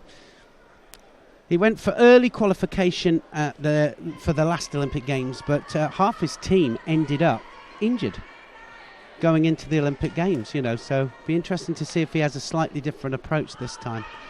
Well, yesterday you and I picked out a few people that we thought we would see either in the final or winning it. I picked out Caroline Weiss this morning as my favourite. There's just something, you know, about her judo in the last year, which she's begun to believe in, which a couple of years ago we were already believing in. It's taken her time to catch up. Well, and also she's trying to throw for Ippon, which is a good thing. And over. Now she's into the semi-final. Right, I'm going to leave you with Neil for a couple of minutes. I'm going to go down to see Caroline Weiss. Here's Neil Adams. So we're going to stay on this mat for the other quarter-final of the plus 78 kilograms. Jablinskite of Lithuania against Sutalo of Croatia. Jablinskite in white. And like Sheldon said, one of the most important things I think is that they're looking for the Ippon all the time, and we want to see good attacking judo all the way through the contest. And I think it's up to the way that the matches are refereed, of course, as to how that pans out. But we're trying to get the Shidos reduced as much as we possibly can. Certainly that was the general feeling after London, and of course Rio de Janeiro was so much better for it, and it's the way that everything is now. That she's going for the arm lock here, almost on the arm there, and that was almost a mistake there by Sutalo. So nice to see transition as well from standing down to ground.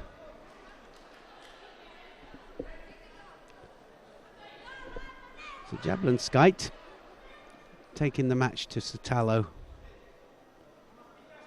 Big arm over the back. Somebody's going to go here. I got the feeling.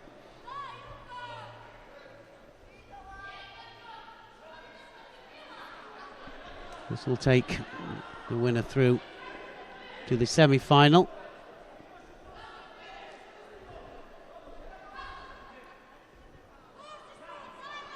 So plenty of attacks, no Shidos up there, and that's what we want to see.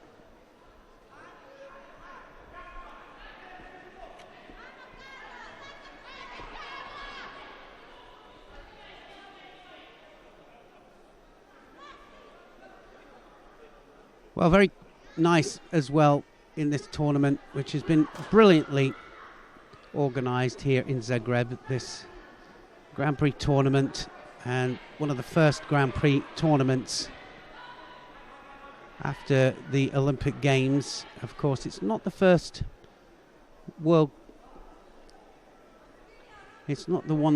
first tournament to accumulate world ranking points is what I'm after, but it is one of the first tournaments after the Olympic Games. That was Haro Makakomi there from Jablinskite there. That takes her through to the semi-final. Always looked as if somebody was going to go there, and Sotelo could do nothing about it. It's not about the organisation here in Zagreb. Nice to see new matchups and new people fighting each other.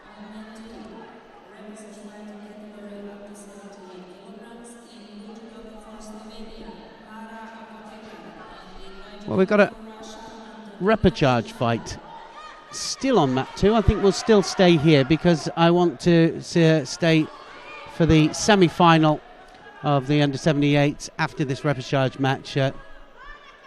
And this repechage match, Shemaliva of Russia against Opotikar of Slovenia.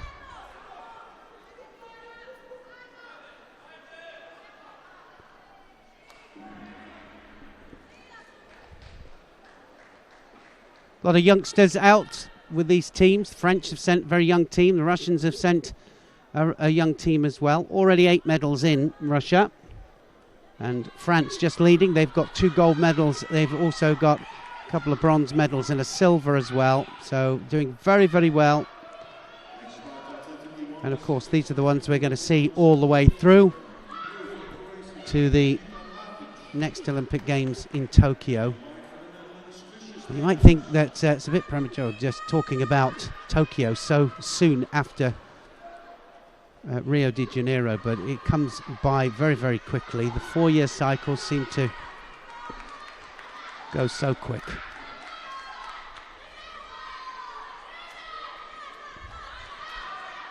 Well, 1 penalty already up there.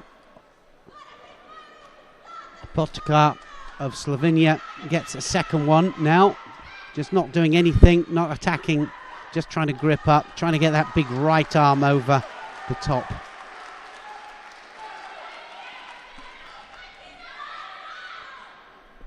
Shmaliva. Poor attack this time, no hands at all.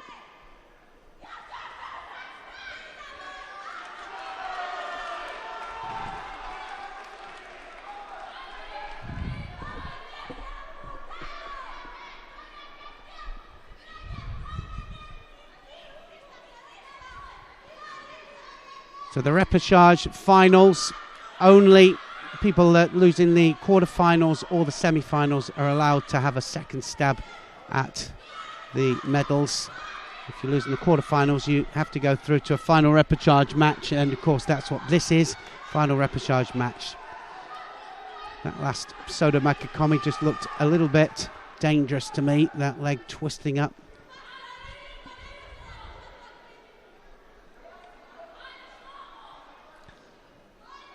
Halfway, just over halfway, this 4-minute contest.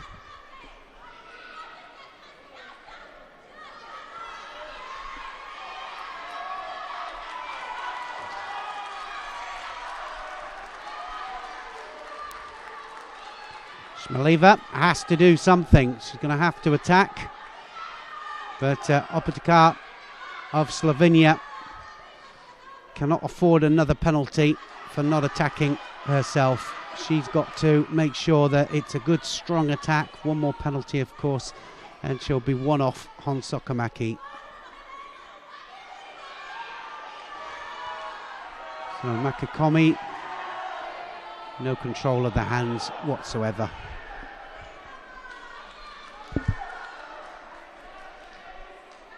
So 1 penalty up there. Shmaliva. She's gone into defensive mode now. 1 minute, 10 seconds still to go. Good attack here from Apotekar. Just manages to avoid it, and Shmaliva just managing to hold on going into this last minute of this repechage fight.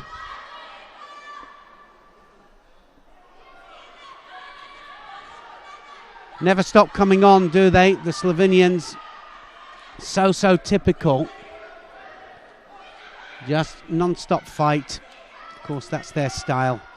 The whole squad fight the same, male and female.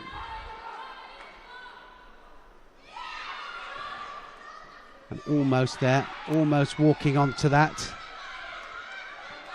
Well, she's going to get another penalty here, the Russian, if she's not careful.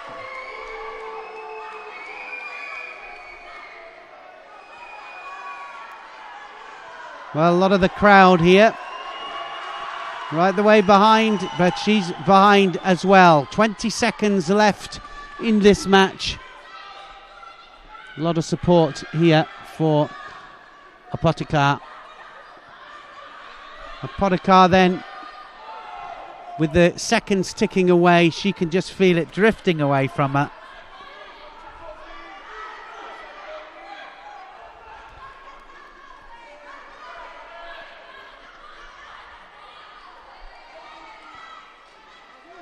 Just manages to hold on, Shmaliva. Shmaliva then of Russia will go through to fight for third place.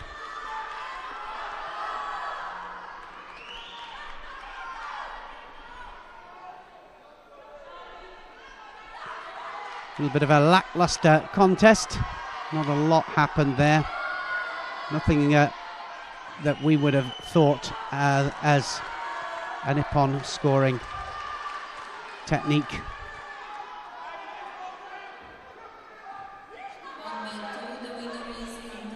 So Shmaliva of Russia will go through. She'll fight the losing semi-finalists, which is still to be fought here. And one of those semi-finals just about to come out. Abigail Zhu of Hungary is just about to come out in this semi-final match, and she's going to be against Camara of France. Camara of France in blue and Zhu in white. Well, we know how awkward Abigail Zhu is, one of the main contenders in the category in the world, and all the time throwing that big hand over the top. And there's a beautiful Ashiwaza there. Gets the ippon for that. That's going to put her right the way through. It's going to put her into the final. And Camara never got off go. She really didn't. Beautiful technique that was. Just hooked onto the leg there. Took her backwards. Flat on her back for ippon. And she is through to the final. And guaranteed gold or silver. That was a very, very quick semi-final indeed.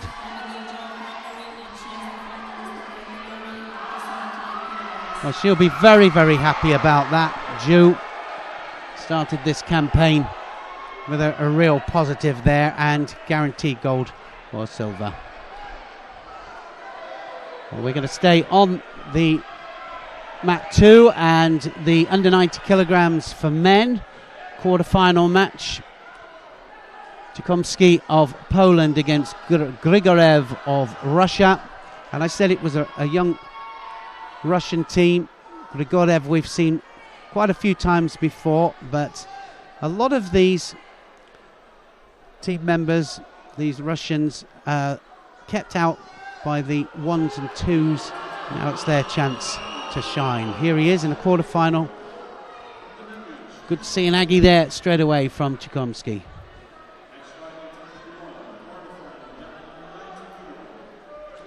They've got 2 in the quarterfinals, the Poles, Tchaikovsky and Kuzira.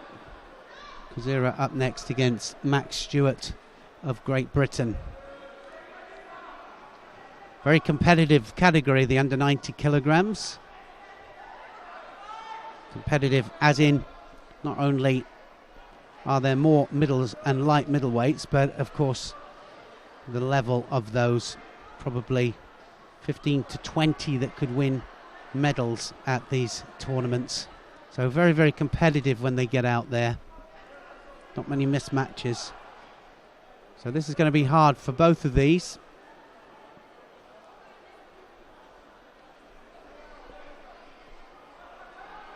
Looking to get underneath for the Sienagi here. Grigorev has a really nice Sienagi, and he's trying to get the inside grip. He's got the sleeve grip as well. Just have a look at how he creates that little bit of space. He'll be looking to go as central as he possibly can here.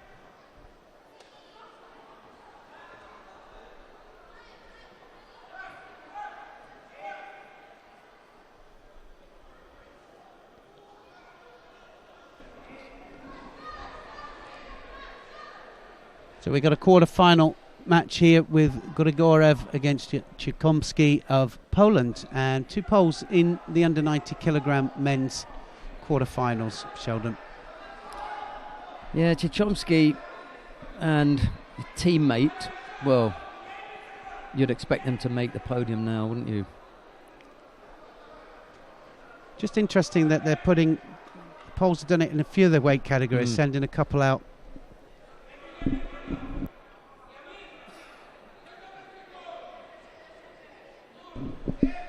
Which kind of tells you that they've got a few things to sort out within their own national squad. They want to see who's hungry and who's going to get out there and who's going to perform under pressure. The second of the Polish fighters, Kutsera, is going to have a tough fight in his hands because he's got Max Stewart to get past. Yeah, he's on good form as well, isn't he, Max Stewart? Having a good little run. Yeah, he threw beautifully earlier on.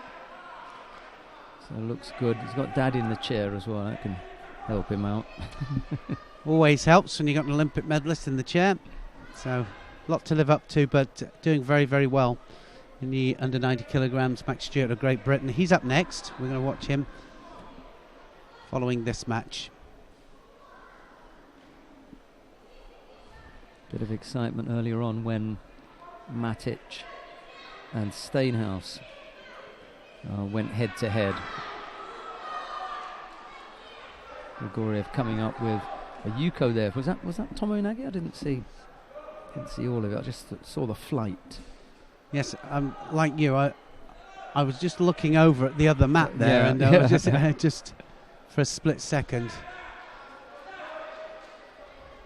Anyway, Grigoriev leads here with 1 minute and 40 odd seconds left to go. Just saying that Matic narrowly lost out there. She scored. She was Shido down, scored Yuko, and then with 10 seconds left to go, got thrown. Well, no, she got thrown as time expired. But when they restarted, there were 10 seconds left to go. And within 10 seconds, Steinhaus was able to close her down, get a grip, and come up. That'll be a disappointment then for the sisters, and for the home crowd, of course. I didn't expect her to beat Husha Steinhaus, but she fought really well. That's going to be a penalty here. We've got a penalty up there for Chikomsky because of just dropping there, just no hands whatsoever.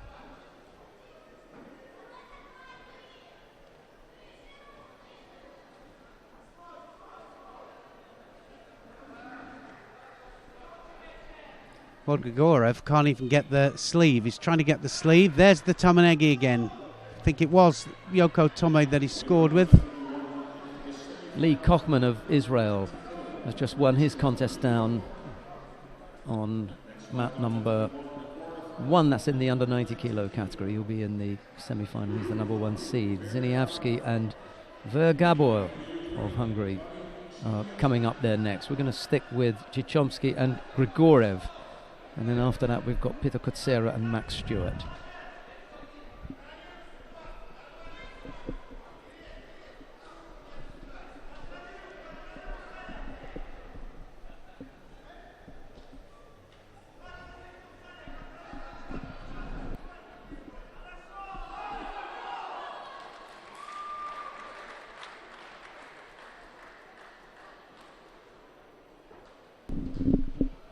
Well, all over there. That quarter-final Grigorev in the end just catches him for the full ippon, and Tchaikovsky will have to come back down into the repechage final. So just managed to line it up in the end, Grigorev, and finishes this one off, goes through to the semi-final. That is the first quarter-final that we've seen then of the under 90 kilograms. Next up is the second one, and we're going to see the second pole against Max Stewart of Great Britain.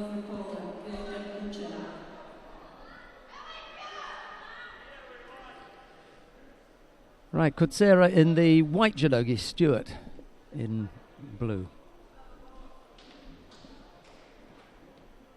Will it be Grigorev for the winner of this one then? I think, yeah. You may stick around to have a look, or Lee Kochman may stick around and have a look. They're both still in the venue trying to catch a glimpse of their upcoming fights. It's certainly what I used to do all the time, and not only that, I used to check the referees out as well, see how they would. Well, seriously, I used to watch the referees, see how they refereed it, and which ones were quicker on the penalties, which ones. And so it was an assessment of different referees on my mat as well as the opponents. Will give you an idea of how to approach things tactically as well. Yeah, exactly. Max Stewart of Great Britain, he's got a very famous dad that's in the chair for him. Olympic bronze medalist in the 88 Olympic Games in Seoul, and was on the same team as him then. And gentle giant Max Stewart, but you wouldn't like him to get hold of you. A gentleman as well, and doing very well here with his son Max Stewart. Max going up from under 81 kilograms to under 90s, and seems to suit him a lot better, Sheldon. I think there's got to be something about... Two things concern me. One is the amount of weight that he would have been losing to get to 81. And then when you do move up, are you strong enough to mix it with the 90 kilo fighters? For example, Zabeda, Rick Viashvili, couldn't make 73 anymore. He's not really comfortable at 81. You know, great fighter at 73, but he was so drained. It's just one of those things that some people can really adapt and other people can't. You know, it is a strange one. Nice Uchimata, that one from Kutsera, and Kutsera left Uchimata. Stewart just manages to stop himself going onto his side there. So no Yuko, but he gets a Shido now because he's behind on attacks.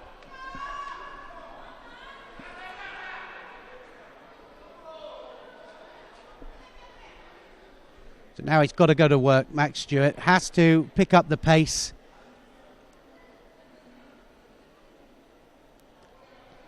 Slight change in pace there.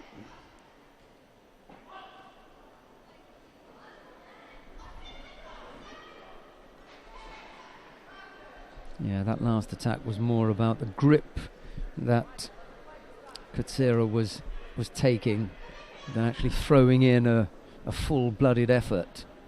He just wanted to break that up. He did enough to have Kutsera defending, and that's why Stewart didn't get called for a false attack. But he just wanted to break that grip off. Here it comes again. There's the Uchimata again. He needs to be careful of that. Keeps pulling him in. Max Stewart keeps pulling him in, and he'll have to be careful because if he has a second stab and a readjustment there, Kutsera could throw him.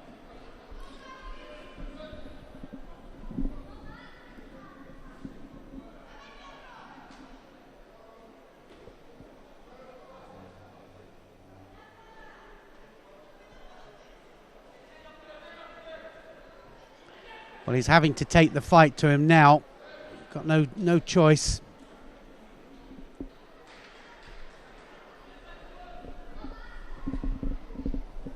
Well, correct me if I'm wrong, but it looks to me as if he's struggling condition-wise, Kutsera.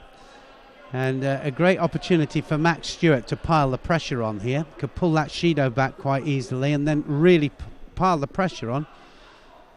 Let's give him another minute, yeah?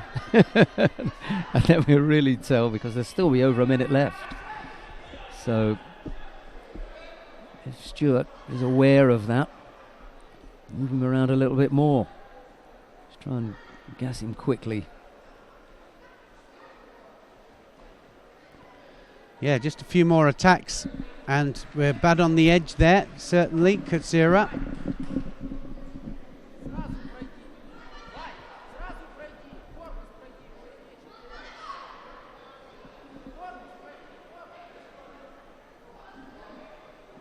In defensive mode, too far out though for Kutsira. 1 minute 48. Trying to hold on to that small score.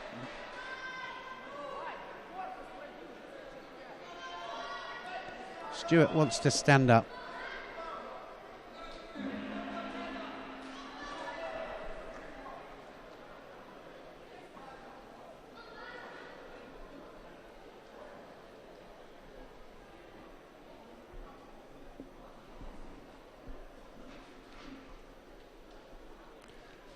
Well, has to leave the mat. Just a little bit of blood, I think, and has to have it done off the mat. This is going to help Kutsira more than it helps Stuart. Minute and a half left to go.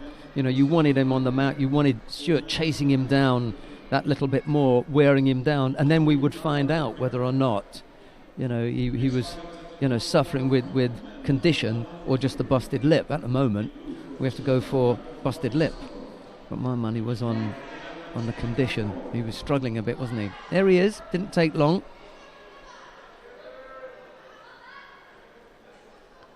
So now the pressure again from Max Stewart. Just got to stop that big left hand of Kutsira coming over the top.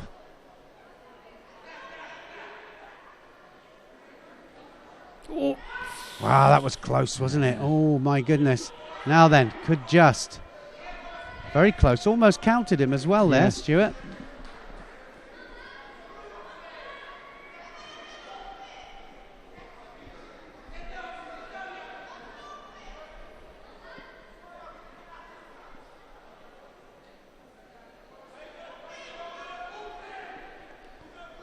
Well, can he pull it back? He's got a minute to do it. Certainly it's Stewart that's taking the fight now to Kutsira. Kutsira just defending and into that last minute.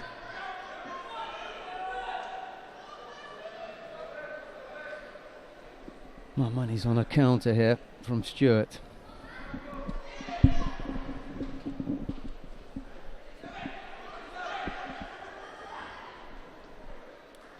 Well, that was close again from Stewart. Stewart piling on the pressure, 45 seconds, needs to get up, needs to come forwards.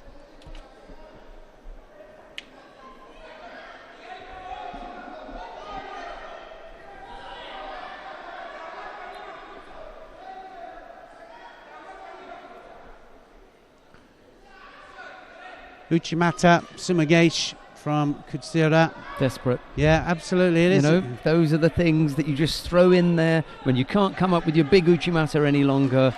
You know you've got to do something. Just get the feeling that he's going to make one slip here. Kutsira. That's all that Stewart needs. Uchimata, there he goes. Just couldn't get any part, the scoring part of the body. Well, are they going to give him a Yuko for it? You're right. His side didn't hit the ground there, and it was the nicest technique. Yeah. It really was. Beautiful Uchimata. He's going to go in for it again, and just exactly what he should be doing here. Stewart. 11 seconds to go, and Kutsira is very close to a penalty here.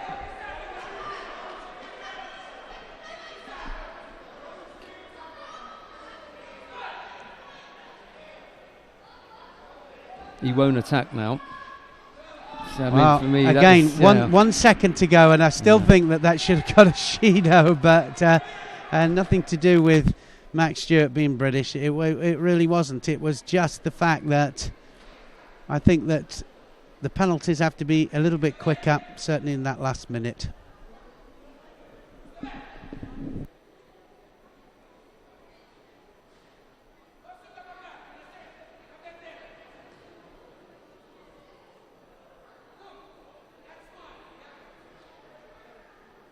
Came close with Uchimata after that.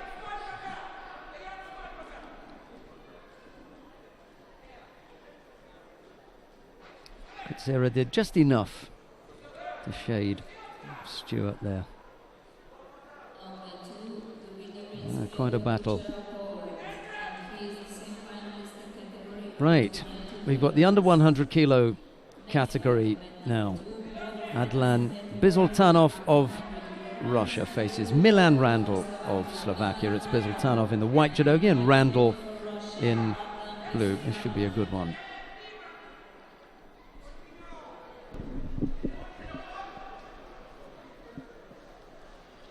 Well, this will be an interesting one, won't it? Bizultanov, Randall.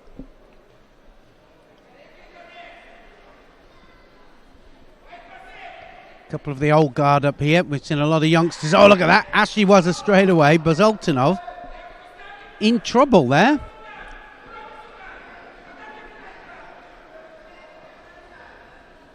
He's got some nice judo, Randall, but we watch him and sometimes he makes quite big mistakes and should do better than he does.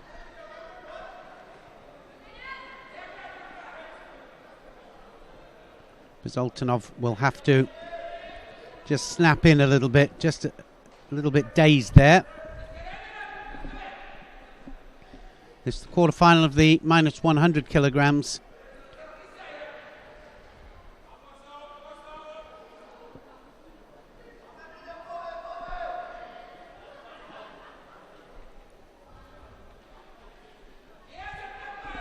Bizultanov, by the way, was my pick for the 100 kilos for Russia in Rio. And it didn't happen. Yeah, they sent Tagir Haibulaev, the reigning Olympic champion, out. It was a shame, wasn't it? Because I think they were hoping just for a good day with him, because he hadn't shown good form, had he, for 2 years at least. And that was a nice counter, that was. Just a little bit of a delay in that there for Bizultanov. Yeah, before he came back with part 2. Or else he'd have picked up a score. So Ashley Wazzer each. Randall opened up the account there. Bizultanov just decides to do one himself.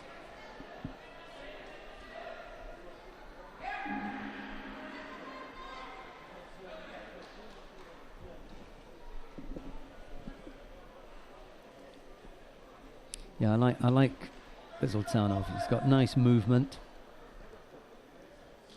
He reminds me. When was it yesterday that we spoke about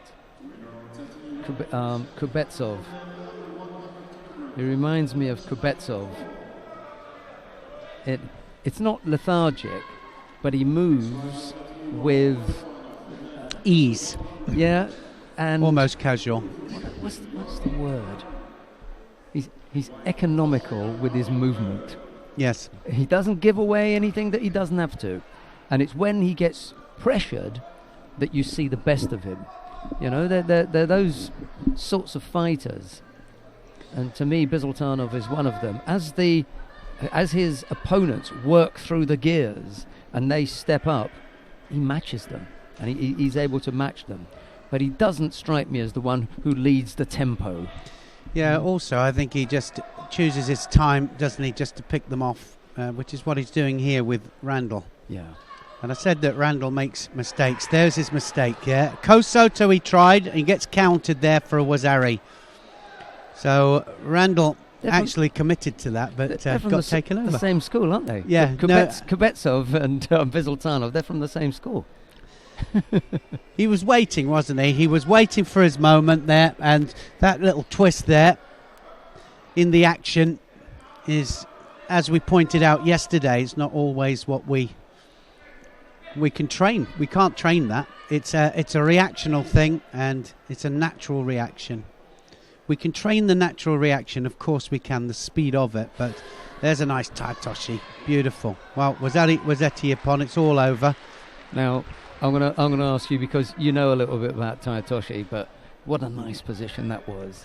It was, Taitoshi, you have to look at the shape of the technique, because it's not just splitting the legs but it's the drive in which you get, and the hip movement and the rotation, but also the most important thing is how the hands finish the job.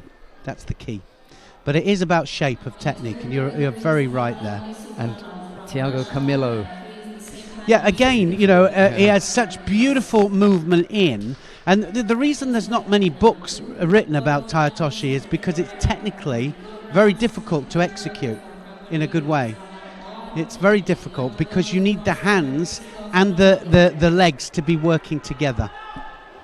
Bizultanov came up with a nice finish there. And that means we'll see him again. Who have we got on mat 2 now? Christoph Kronberger of Austria faces Ohad Zalan of Hungary. It's Kronberger in the white judogi, Ohad in blue. And down on mat number 1, Dvabi. Joachim Dvabi has just defeated Laurent Böhler of Austria. So 2 Austrians on the mat. One of them is about to leave having been defeated. That's Laurent Böhler. Dvabi into the semi-final. Looking like a good move at the moment, isn't it? Well, very good. You don't know until you get out there and you just feel it. Just feel the difference in the weight, the difference in the balance. And sometimes when you're not crashing weight, like you said before, you have that little bit more energy as well.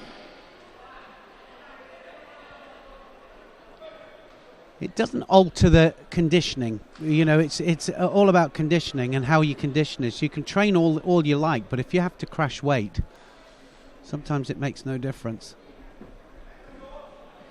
There's a minor delay once they just tie the tatami up. A little bit of a gap has come in there. They're also wiping up a bit of perspiration, or maybe someone's had a little bit of a cut there.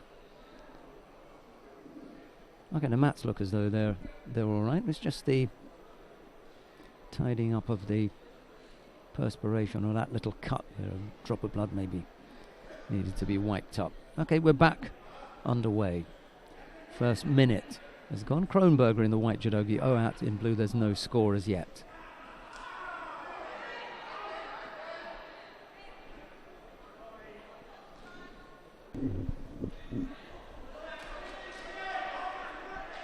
Okay, there is a score then.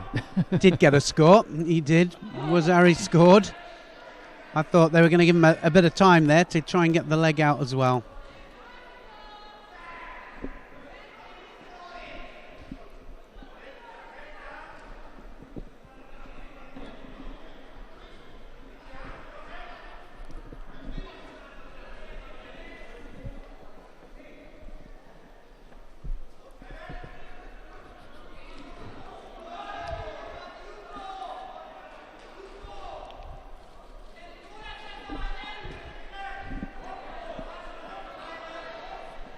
So Kronberger ahead this quarterfinal, and just a little look from the Russian on the way out there. Bizultanov just a little look just to see how they were doing. So checking out the opposition, ready for the semi-final.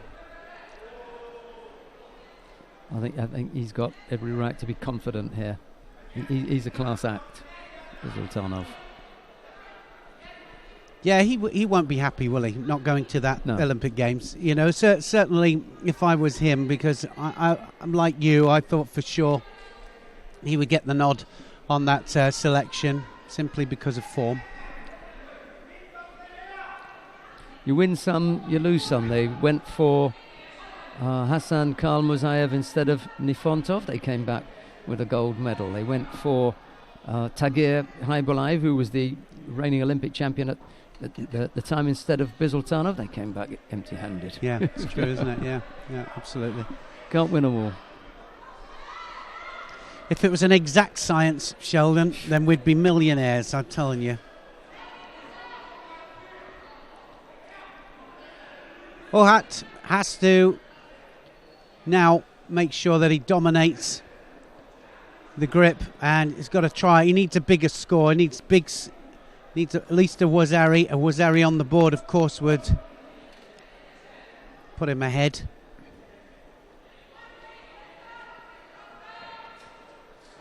Right to right, but that left hand of Ohat right the way in the hip there. Might just get a penalty for it as well. Yeah, there he does. Gets a Shido for it.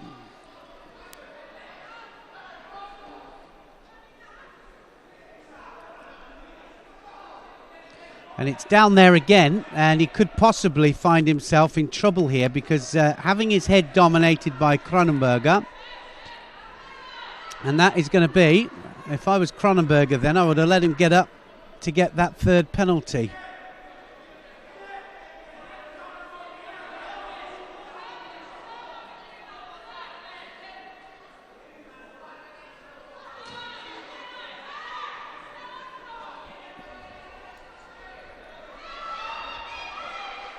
Well, we never like to see matches decided on penalties. We have got a big score up there for Kronenberger, but sometimes you just have to play the penalty bit. It's going to be a penalty here for Kronenberger, is it? Did he get it? No. No, he didn't get it. Watch his left hand. His left hand goes down there. When that right hand of Kronenberger comes up, he has to go into defensive mode.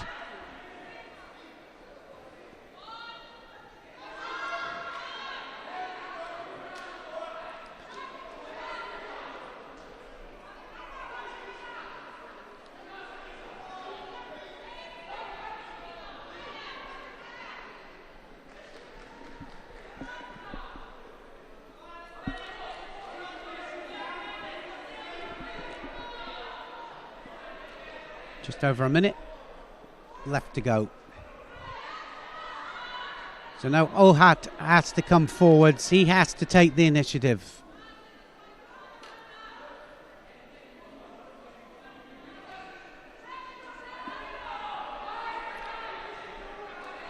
Oh, that's going to be a score. Yes. Well, he needed a Wazari, didn't he? And he got it. Amazing how quickly it changes. Now all of a sudden Kronenberger will be absolutely desperate to get up, and Ohat's not going to let him. He was coasting there, wasn't he? Yeah, absolutely coasting. Paid the price. He really paid the price. Sat back just that little bit too long. As you say, he could have pushed him a little bit harder. He'd have had to have jumped up. He would have got a third penalty, put even more pressure on him, and maybe opened up and made a mistake. Yeah, no, well, exactly. Now just look at it now. Kronenberger comes forwards. He's the one that's got to do something. And Ohat just needs to block out. It's going to get a third penalty for that. 18 seconds to go. Has to get it. So third penalty up. Got to hold off for 18 seconds. Be a poor way to lose this if he gets on Sokomaki. He needs to just give Kronenberger a little bit more pressure. Needs to keep his posture. 3 seconds left on the clock. And he's just 3 seconds away from a semi-final place. There it is. Kronenberger not happy about that whatsoever, but it was a well-opportuned Wazari there from Ohat. In the end, it was enough. Well, said he needed a Wazari, and that's exactly what he got.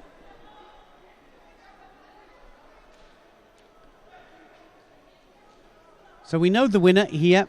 Ohat of Hungary will go through. Just like to change to mat number 1, if I can. And we've got Daniel Natea of Romania against Benjamin Jimenez of Belgium in the semi-final of the plus 100 kilograms. Jimenez is in blue and Natea is in white.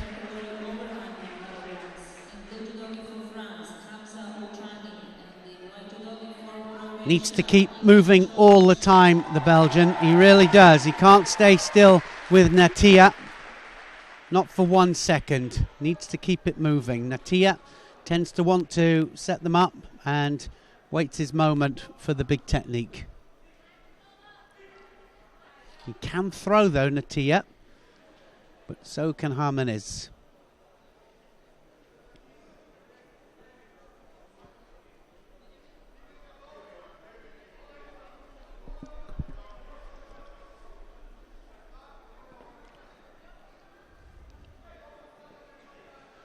So just one penalty up there to Jimenez.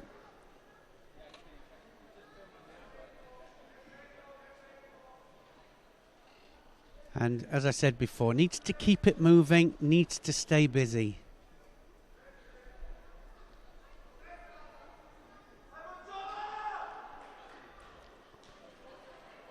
Natia can't just rest on that though. Shido is nothing.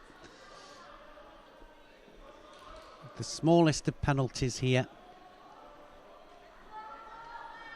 Good attack there. Jimenez tries the left Cianagi.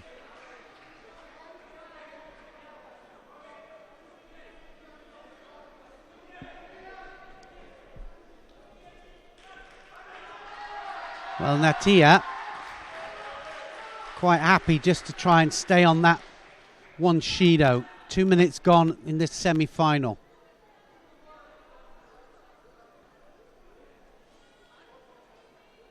Jimenez now starts to move. Oh, good attempt there from Natia. Tries with the Uchimata.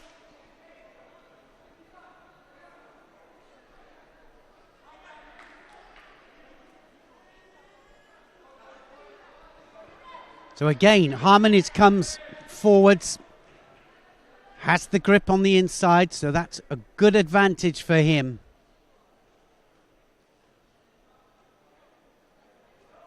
Got good Ashiwaza as well, needs to use the feet. Natia has an attack for the last minute.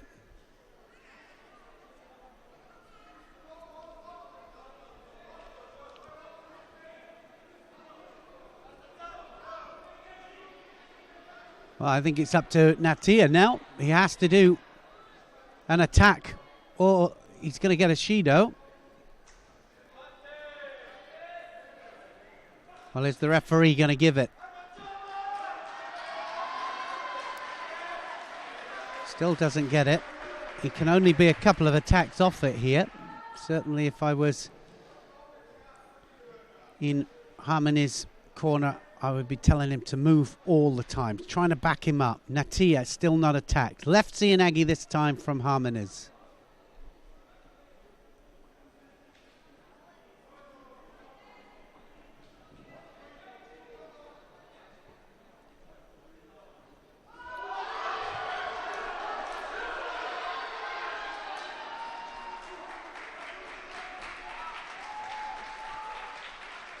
Well, 1 minute 51, still plenty of time.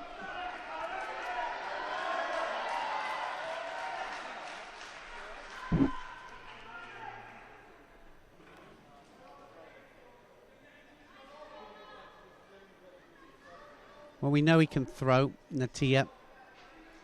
He has some good techniques. Top table. Well, yeah. Top table there are just saying that Jimenez should get another penalty, and I'm not quite sure what that was for.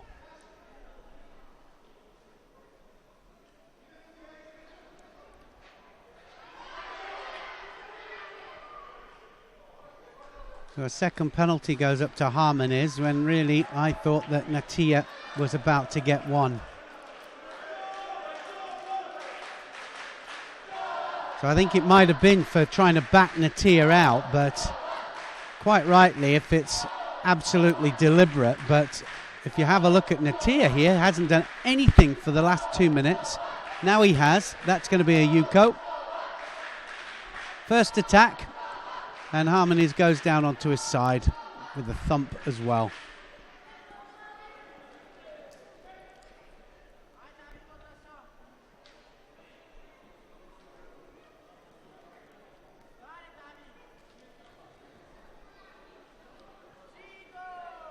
So now coming into the last minute, definitely struggling a little bit.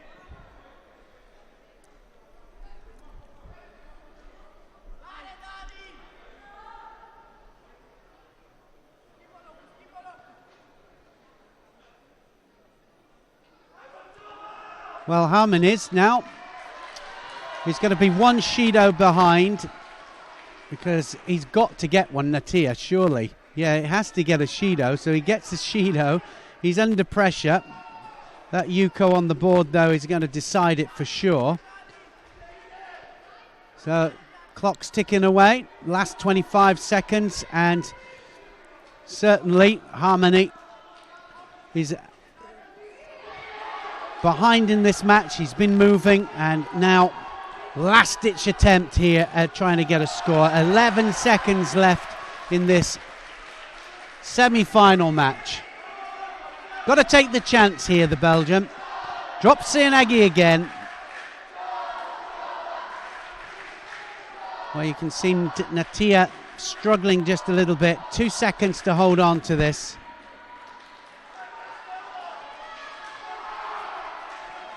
So Natia goes through to the final. A little bit of a lackluster semi-final there. And he'll face the winner of the contest between Stanislav Bondarenko of the Ukraine and Sven Heinler of Germany. That's the second semi-final. We'll probably go down to mat number 2 to watch that, but not quite yet. I see my director jumping for his for his controls. Wait for it. Right, okay, let's go down there now then. I just wanted to keep him. He's not going now. He's not going to do it. No, he's not, no. and I don't blame him I'm either. not going. I know, I don't blame him. Ivan Kovic of Croatia was 40 seconds away from winning that contest. Uchani picked up a Shido. He was 40 seconds away from winning it. He got caught for Yuko and then held by Uchani. So maybe Uchani is the kind of guy who also needs, the incentive. I wondered how he was going to put it. It was just for the people that can't see here. I'm not going to tell you what he was doing. Right. Coming up next then, the second of the semi-finals in the plus 100 kilo category, Stanislav Bondarenko of Ukraine will face Sven Heinler of Germany. It'll be Bondarenko in the white judogi, Heinler in blue.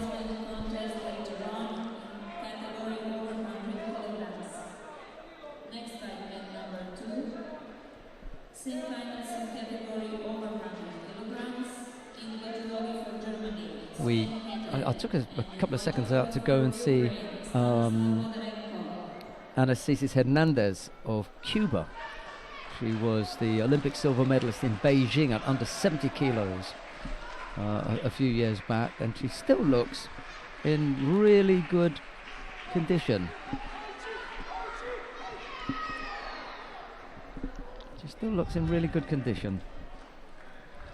No, which is good. It's nice to see when they still keeping themselves fit and healthy.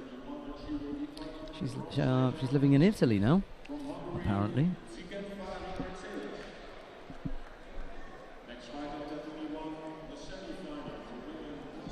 That was my next question, is why here in Zagreb, but that answers it. Bondarenko here, straight into the attack. Bondarenko in white. Just looking for the shimmy waza, looking for the strangle.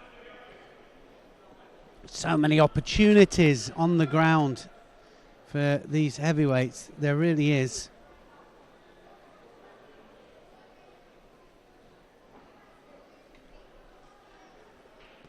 So Heinler. Well, we've got two German heavyweights, haven't we, that were out in the qualification events prior to the Olympic Games in Rio de Janeiro. Heinler was one of the youngsters just coming in at the end of the qualification period, but here he is now. Going to see a lot of him. Here he is in the semi-final of this heavyweight division. I think it's in the heavyweight women that they've got their best shot in this cycle with Caroline Weiss. Emily Andiol is the Olympic champion at the moment. So for me, I'll put my money on Caroline Weiss. And it was Caroline Weiss who beat Ma, and the other Well, she beat them both, Chinese, didn't she, yeah, on the same on the tournament? same day, but yeah. I think that Just came a little bit too late. will be interesting just to see how he approaches the qualification period now, and if he does do it a little bit differently. He put German team into almost everything to accumulate world rankings and to get world rankings up, and came unstuck a little bit with the injuries that they picked up. Too many competitions, and I think there's a lot of athletes out there that feel that there are too many competitions, but there are, but you've just got to be very, very choosy as to the ones you do. I think that's the key. Yeah, it's a good long haul, isn't it? 4 years. It is, but it's amazing how 3 years is all of a sudden gone, and then you're into the last year build up to the games. Well, strong fights for grips. Neither one of them got a penalty yet here, and Bondarenko in white here trying to get hold of Heinle. Heinle knows that if he lets both hands on, he's going to be in trouble.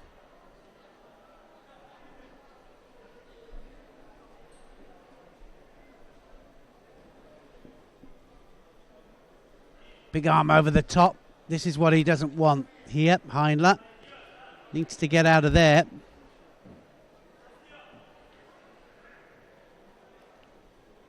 Yeah, Andre Breitbart was the other German that they put out during the qualification period.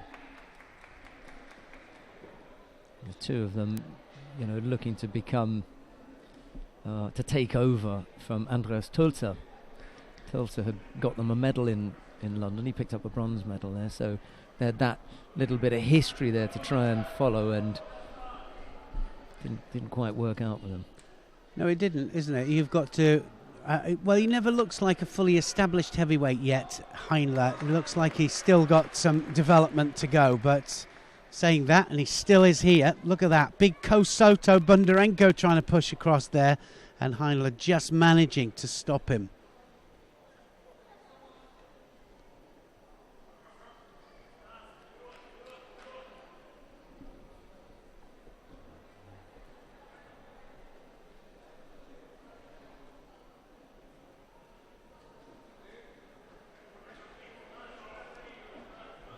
Well, Bondarenko picks up the penalty. Well, one there to Heinle, and a second one to Bondarenko. Bondarenko seems to be the one that's doing the attacking.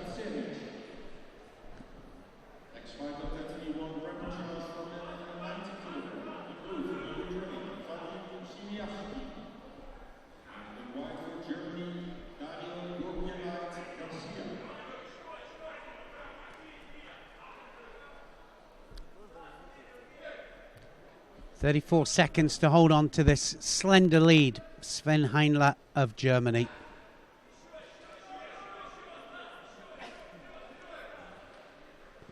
Same situation here that we were talking about earlier. Now Heinle definitely on the defensive. If I was Bondarenko, I'd let him get up there and try and get him that second penalty. Then he can try and throw, but coming forwards all the time there, Bondarenko. Well, Heinle should get it.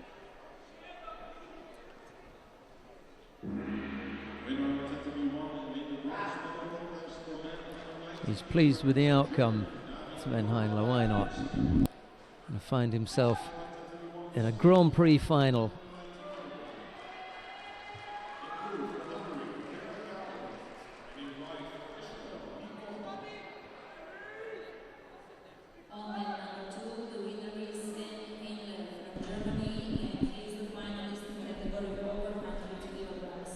Okay, so that's the plus 100 kilo wrapped up. We've got a semi-final taking place on mat number 1. Let's go down there to have a look at the number 1 seed. Lee Kochman of Israel. He faces Ver Gabor of Hungary. It's Kochman in the white judogi, Ver in blue. They've only just got underway and there's no score as yet. Here's nil.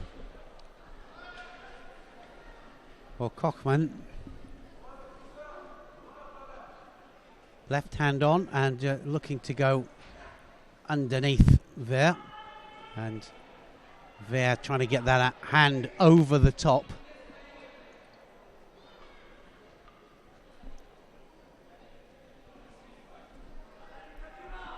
Strong fight for grips, as you would expect, because the domination of the grips, of course, so important to the initiation of the technique. I have to get a bit more movement on that one there. No chance with that, Sumigashi.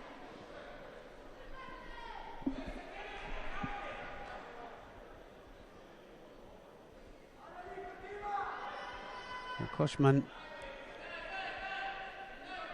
also just trying to dominate the grips first of all. Trying to get the big right hand over as well. They're both looking for the same techniques actually. We're looking for the same thing.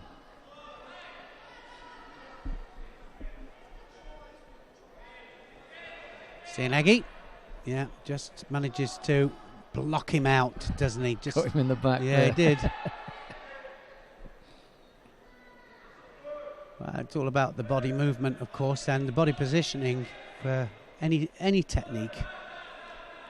Wrong place at the right time, or the right place at the wrong time. That's got to be a Shido, hasn't it? Surely that has to be a Shido. Gabor Ver just flopped there with no hands whatsoever. Yeah, see, for me, that is a false attack. Well, it was so false that it hadn't. There was no hands in it whatsoever. How did he get away with that? Well, but that's exactly my point.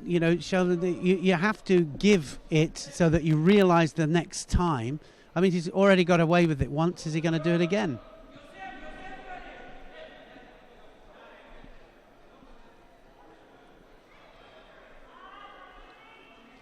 Oh, now then, Utsuri.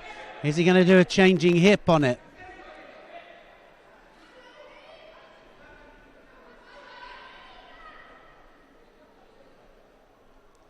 Well, it was either Uranagi or the Utsuri Gosh that he was looking for there. Either way, the Hungarian was going upwards.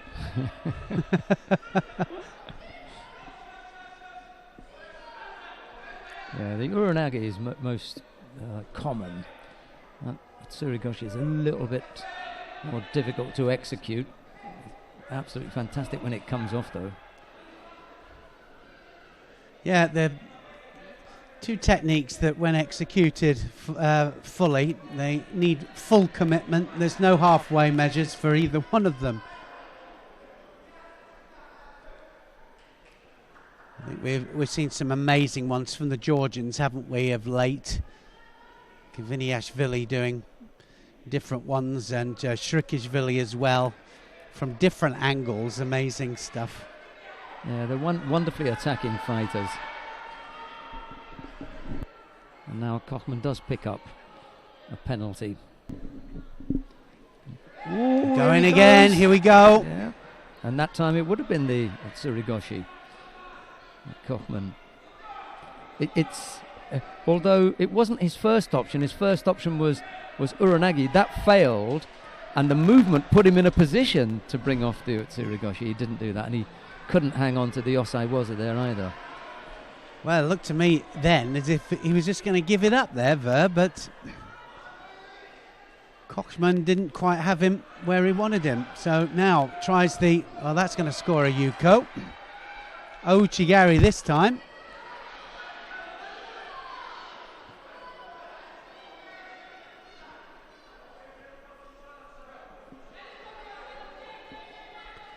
So now the Hungarian in the last minute is going to have to come forwards.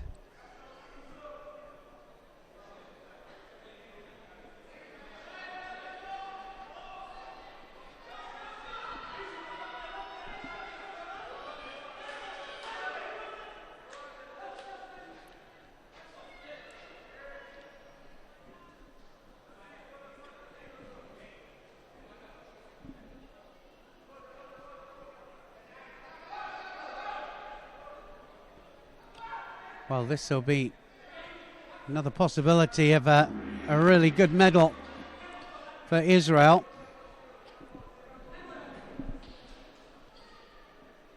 Just managing to waste that little bit of time. The clock's gone and it's another finalist.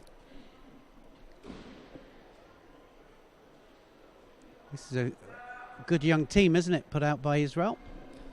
Lee Kochman it is who gets past their Gabor. And despite the fact that it just says Yuko on the board, I didn't think it was that close. No, he kind of dominated all the way through, didn't he? Looked dangerous with the Uranagi Utsuri. Yeah. And looked as if he was going to throw at some stage. Now we're going to go down to mat number 2, because coming up on mat number 2 is the semi-final in the plus 78 kilo category. Caroline Weiss of Germany faces Sandra Jablonskita of Lithuania. It's Weiss in the white judogi, Jablonskita in blue.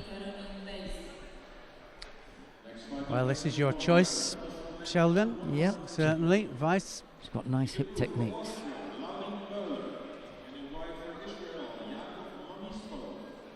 Ooh. Here we go. Well, somebody's going to go. The word I'd use for the footwork there in the first 2 attacks was tentative. You know? Oh, let's go down to mat number 2. That's the contest between Mamislatov and Berla, but we're down on mat number 2. Beg your pardon. I'd looked away from our screen there. Yeah, the word I'd used to describe her footwork was tentative. You know? When she gets her feet in the right place, they fly. Well, it's always readjustment. We're going to see something here now. That's going to be it, is it? Wazari scored there. Caroline Weiss just takes her over. She's not going to go far from there, I don't think. It's going to be all over. And just needs to hold now for the 15 seconds. There's something reminiscent about the way she goes about her work of the Japanese and Chinese. Well, it's methodical. I think it's got to have a purpose as well, you know. So you know what you're going to go for, and you have a look at the face there. She is happy, I'm sure, that she's through to the final, but she's still got a job to do in the final. And here, job done. You know, this is what I do. This is how I do it. There's nothing fancy or flash. Bang. Yeah. You know, no song and dance.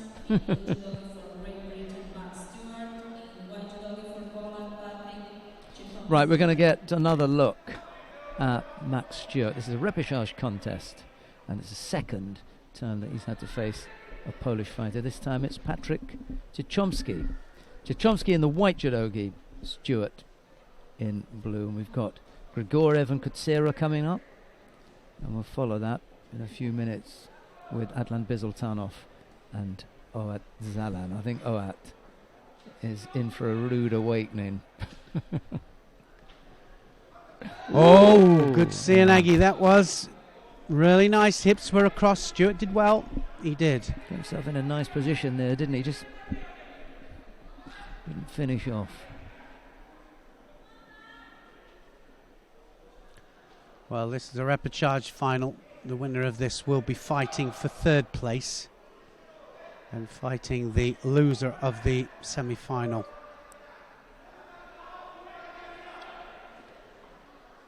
Well, that's 2 attacks now to the pole.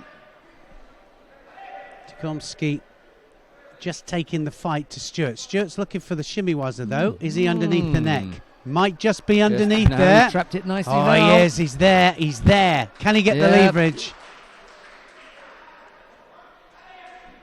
You see, a single slip from Cichomski there let Stewart in. He didn't finish off immediately, but he was smart enough to work it in there.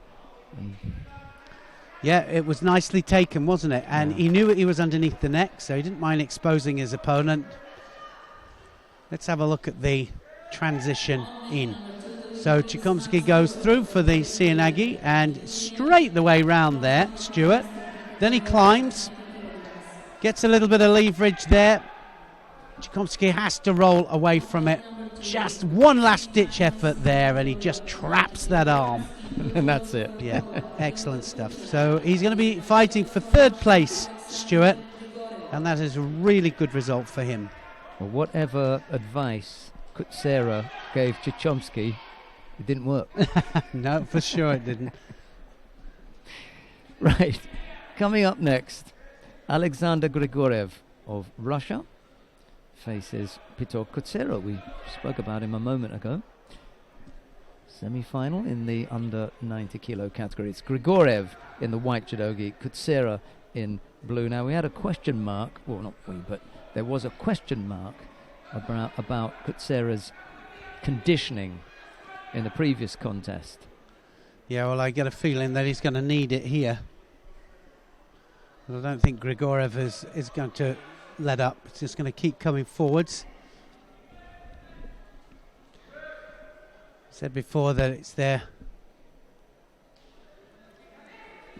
job now to show that they're able to perform at this level, and a medal here will be tremendous for him.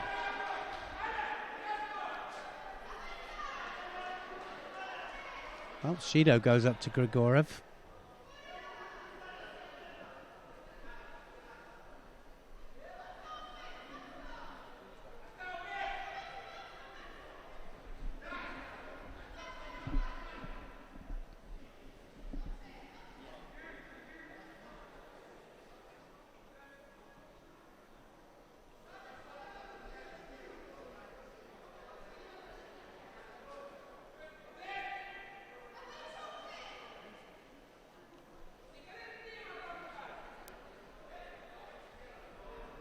Well, Grigoriev got a Shido, and I'm not quite sure. I mean, he looks to me as if he's busy, but it's Zira that is actually throwing the arm right the way over the top and causing Grigoriev a few problems. Gets a second Shido for it as well.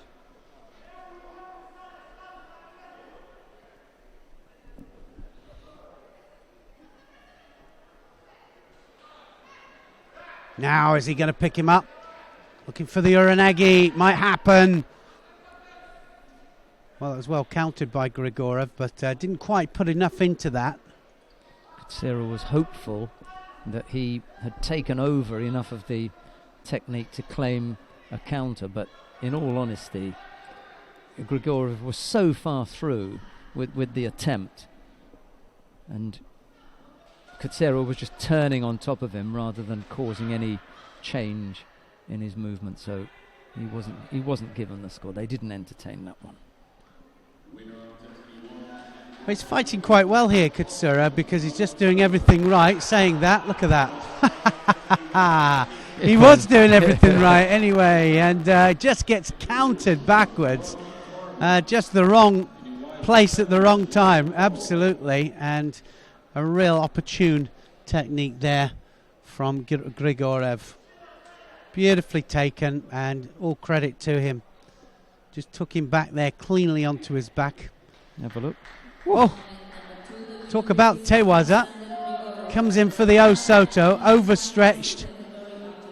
Well, almost jumped for him, didn't he? Beautifully taken. He just makes room for Kutsera to get into that space, doesn't he?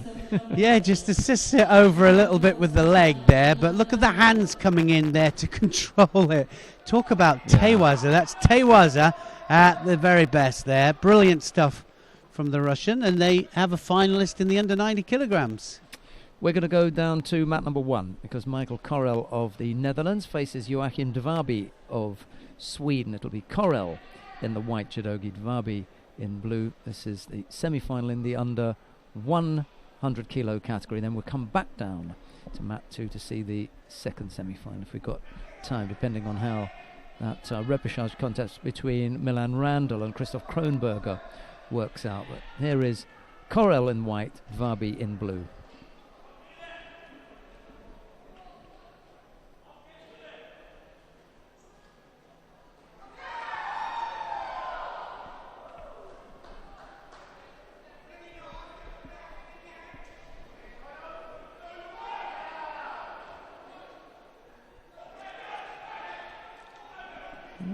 Derby trailing here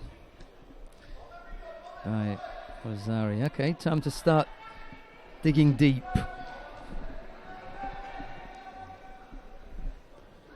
Plenty of time, 3.5 minutes left. Yeah, it was a mistake, and Coral right on it.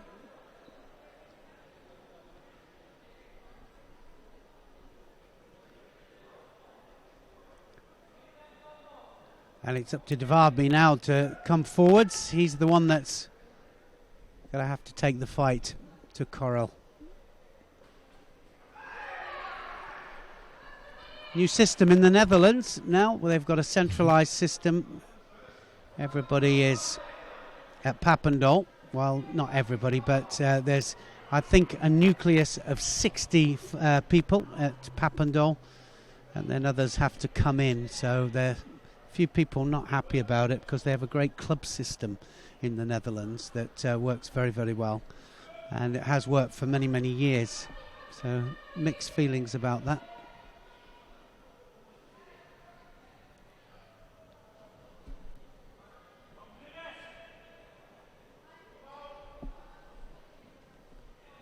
Well, he's got to do something here, Derby. For sure, Coral just defending his Wazari. Doesn't need to do too much, just needs to let Derby come forwards.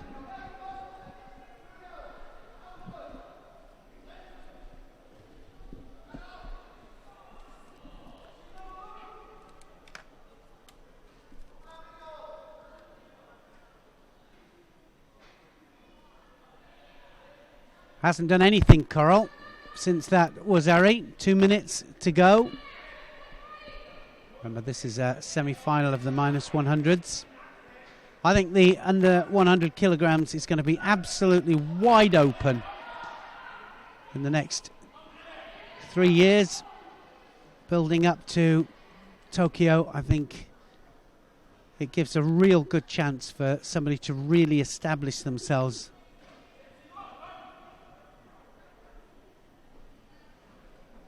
Tries a Cianagi there, very low, Coral.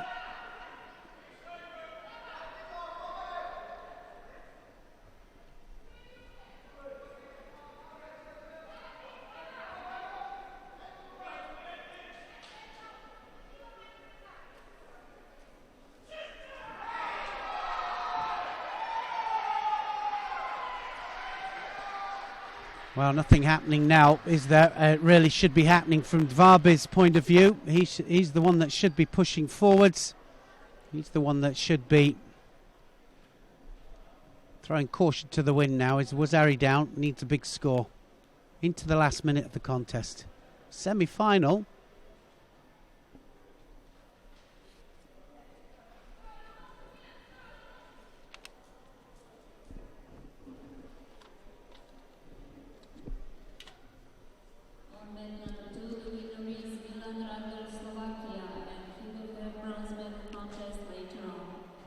This is Milan Randall throwing Christoph Kronberger for Ippon down on mat number 2.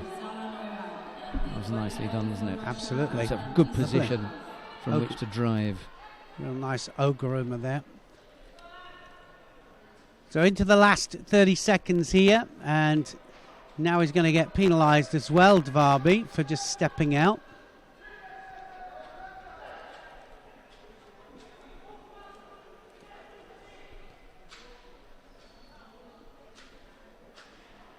"13 seconds left. Coral just happy to let this just tick away here because he knows that he's going to hold on to this score. He's going to be through to the final. Derby will have to come back down and fight for the bronze medal.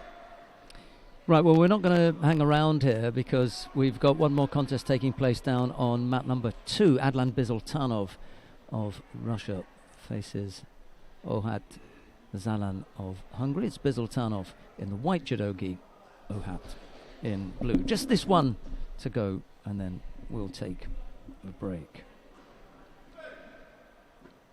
Yeah, Bizultanov, like Sheldon said earlier, he's one of those kind of fighters, just very cool, calm and collected, just wait his moment here. Ohat Just feels the power there. To inform you that at 5 o'clock we will start with the final block. Well, something happened. I think we had a little bit of a clash on the way down. I think he smashed his face on the way down there. Ohat. I don't think it was intentional from Baziltonov. Not for a second.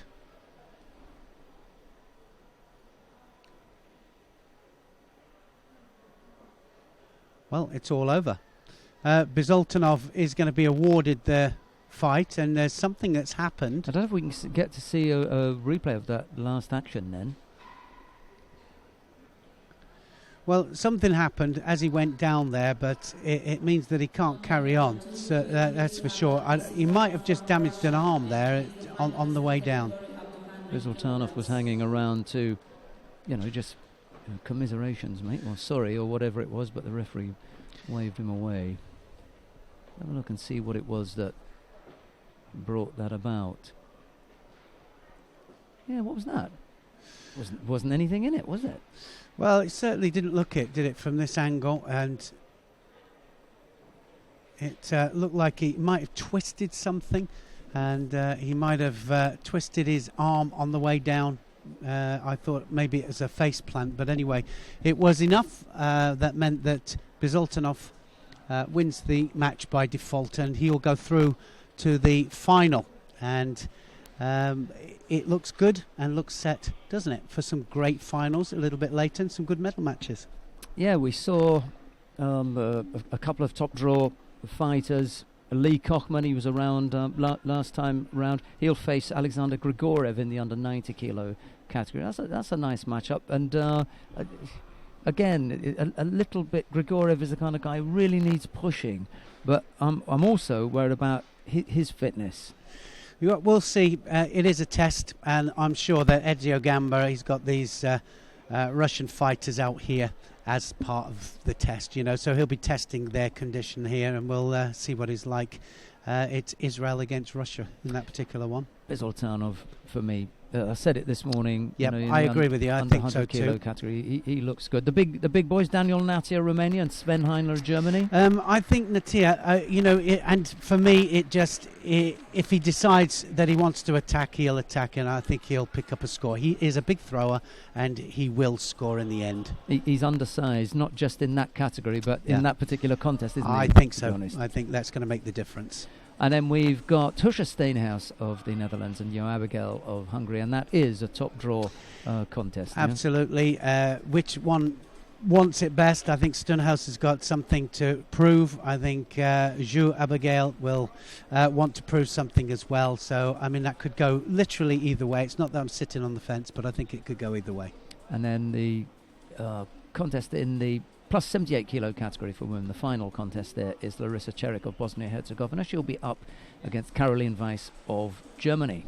Caroline Weiss, for me, absolutely, hands down. I think she's just got too much there. She's all-out attack, and she's got a plan in her mind, and she'll be all out there to prove it, and she'll come away with the gold medal, I think. There you go. I'm with Neil on that one. Right, we're going to be back at 5 o'clock. We look forward to your company then, but from Neil and myself, it's bye for now. Bye for now.